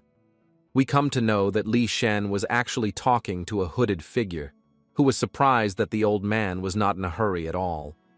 Li Shen asked the man about why he should hurry, and the man replied that the successor that the old man has selected was already trapped and the evidence was undeniable. So he was going to be publicly executed the next day, and still the old man seemed to not care. But suddenly, Li Shen was serious as he asked the hooded figure if he really wanted to target an old friend like this. The dominating aura of the old man was enough to scare even the powerful individuals, but the hooded figure was not affected by it at all, telling the old man that even if he killed his quantum avatar, it would be of no use because the old man himself has prepared many such avatars for the hooded figure. Suddenly the teacher calmed down, telling the mystery man that he forgot about it, and just then The figure started the materializing into thin air while the old man told him that more surprises were yet to come, so he should just wait and see. After a few minutes, Lin came towards the old man asking him if he should go and save Han from this trap. But listening to this, the old man started smiling, telling Lin that he had allowed evil beings to wreak havoc in the organization for a long time, but he still haven't found out about the mastermind behind it and was unable to close the net. Just then, it was revealed that the enemies were thinking that by luring Han and executing him, they can control the old man. But it was completely the opposite, and for him, Han was the bait instead. The old man started rubbing off some philosophy, telling Lin that life was like a chess game, and every move was new, but still calculated. As the scene shifts, we come inside an interrogation room where the old man was continuously asking if he was willing to confess. But the boy was still not ready to tell anything, asking the old man about what crimes he had committed. Looking at the stubbornness, the old man tried to beat Han into telling him everything, as he told the boy that his teacher was not going to come and save him, and he had only two choices with him right now. The first one was to join the team of the old man, because the boy's teacher and the district leaders represented the past, but the old man's team was representing the future, and they are going to rule. And if Han did not choose this option, then he can continue to be stubborn. But on the next day, he will be split in half while being executed. Han ignored everything that the old man said, asking him if the fourth stage insect erosion worm was deliberately discovered by Ming so that it can be brought back to Deep Blue City and wreak havoc. The old man started smiling, devilishly, while telling Han that for them, the insect erosion worm was not an enemy, and as long as it is used properly, it will become the most powerful tool. Han realized that these humans were a threat to humanity, siding with insects and trying to take the world over for themselves. Han just smiled, telling the old man that now he knows about what option he should choose. The old man smiled, thinking that Han was finally ready to join his group, but the boy replied that he was going to choose the third option and decided to not give a damn about what anyone said to him. The old man was furious, telling the boy that he was now asking for his death. As the scene shifts to the next day, it was the breaking news of the city that Squad 527 leader Han betrayed the Guardian organization and killed an important member, so he is going to be executed on the same day. We come to a highly secured building where the city lord was sitting, and an officer came onto the rooftop, telling him that everything was ready, and as soon as he orders the execution, it will proceed. The lord wanted to know about the other team members of Team 527, and if they had been caught yet. But the officer informed him that they were really cunning, and they most likely hid somewhere which was not so easy to find. But Lord was not ready to listen to anything, telling the officer to go ahead and find them as quickly as possible. Meanwhile, the man was looking at Han, realizing that the time was almost up, but the boy was still so calm. The Lord wondered if he was still having a trump card, but on the other hand, Han knew that the teacher has hinted for him to let the execution happen and had promised him to cover for everything. Han wondered if the teacher had already known everything in advance and set up the boy as a bait. Meanwhile, the audience was looking at the execution site, realizing that Han was the spiritual contract master who had awakened the SSS level talent. They wondered about how he had become a traitor, and some of them had even heard the rumors that as the officials have sent him to the Guardians Association, Han started resenting it, and so he killed the higher-ups. But suddenly, all of them heard the voice of the city lord and was not able to believe that he actually came in person to see the execution. The lord tried to be as genuine as possible, telling the audience that it would a joyful as well as an angry day, because they were about to lose a young genius who should have been a future outstanding spiritual contract master. But because he was dangerous to the awakened, he was going to be punished accordingly. Not only that, but Han had also attempted to collude with the insect tribe to disturb the peace of the city, and that's why he should be killed. The audience started supporting the city lord after listening to his explanation, and the man just smiled with a devilish expression, realizing that Han was really going to die on the same day. The city lord ordered the guards to execute Han without any further delay, and the guard onto the blade loosened it so that it will fall straight onto Han's head, but the boy was still as calm as ever, waiting for something to happen. But suddenly, as the blade was falling down, someone pressed a button of a remote, and the blade immediately stopped at its place. The guard who was watching over the blade wondered about how the machine was suddenly broken, and the city lord was now enraged, wondering about who was disturbing the execution. Suddenly, a female voice echoed through the execution ground, and we see that it was Shang, telling the Lord that Han was her benefactor and she does not agree with the punishment. Looking at Shang, the Lord was not able to believe that even the Shang family was intervening in the matter of a mere execution. But suddenly, 3 hooded figures revealed themselves, and they were none other than the rest of Han team. Meanwhile, the scene shifts to the secret place where the hooded figure told the old man that as Han had already been ordered to be executed. The old man had lost, but the teacher was just telling the man that it was too early for him to draw any conclusions. As the hooded figure started fading away, he told the man that they should all wait and watch.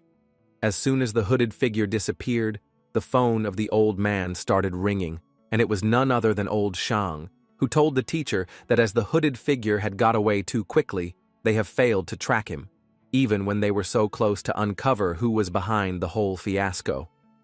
The teacher playfully asked his friend if he was the one who was controlling the insects instead, but the head of the Shang family got flustered, telling him that if he was the one behind everything, then he should have not sent the girl to the guillotine for stopping it.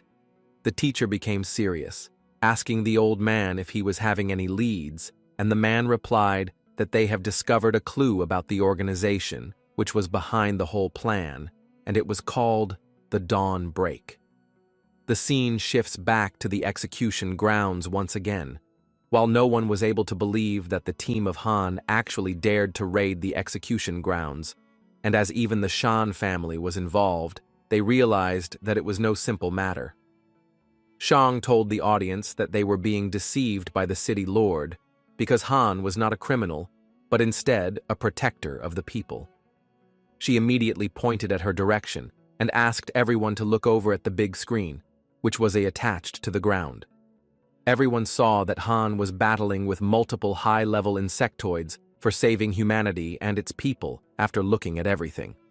The audience realized that Han was someone who was ready to lay down his life for humanity, and the lady asked them if someone who was this kind-hearted could really be a traitor. But suddenly, the old man who first kidnapped Han was now flying into the air once again, and Fan and Zaya were not able to bear such intense pressure, wondering about who he was. We come to know that the old man was the member of the Dawnbreak, and they had a mission of executing Han without any interference. So the old man took the matters into his hand and materialized a huge hand full of flames, which was ready to obliterate Han out of existence. But suddenly, someone intercepted the attack, and it flew off onto another direction. The member wondered about where it went, but another flaming fist approached the evil man and made him fly several meters away, while also eradicating his existence. As the dust and the smoke cleared, the audience wondered about what had happened and where did the old man go. But Shang saw that it was the teacher who had obliterated the main threat, and now it was up to Han to handle the city lord. The boy realized that, since his teacher has already taken action, it was time for him to shine too. Han started dodging each and every attack of the city lord, while he wondered about how the boy was possessing such high speeds. Han immediately materialized behind the city lord, slamming his fists onto the face of the man, making him fall straight down onto the ground, inflicting heavy damage, and due to it, the insect queen which was inside the city lord immediately got out, trying to save herself.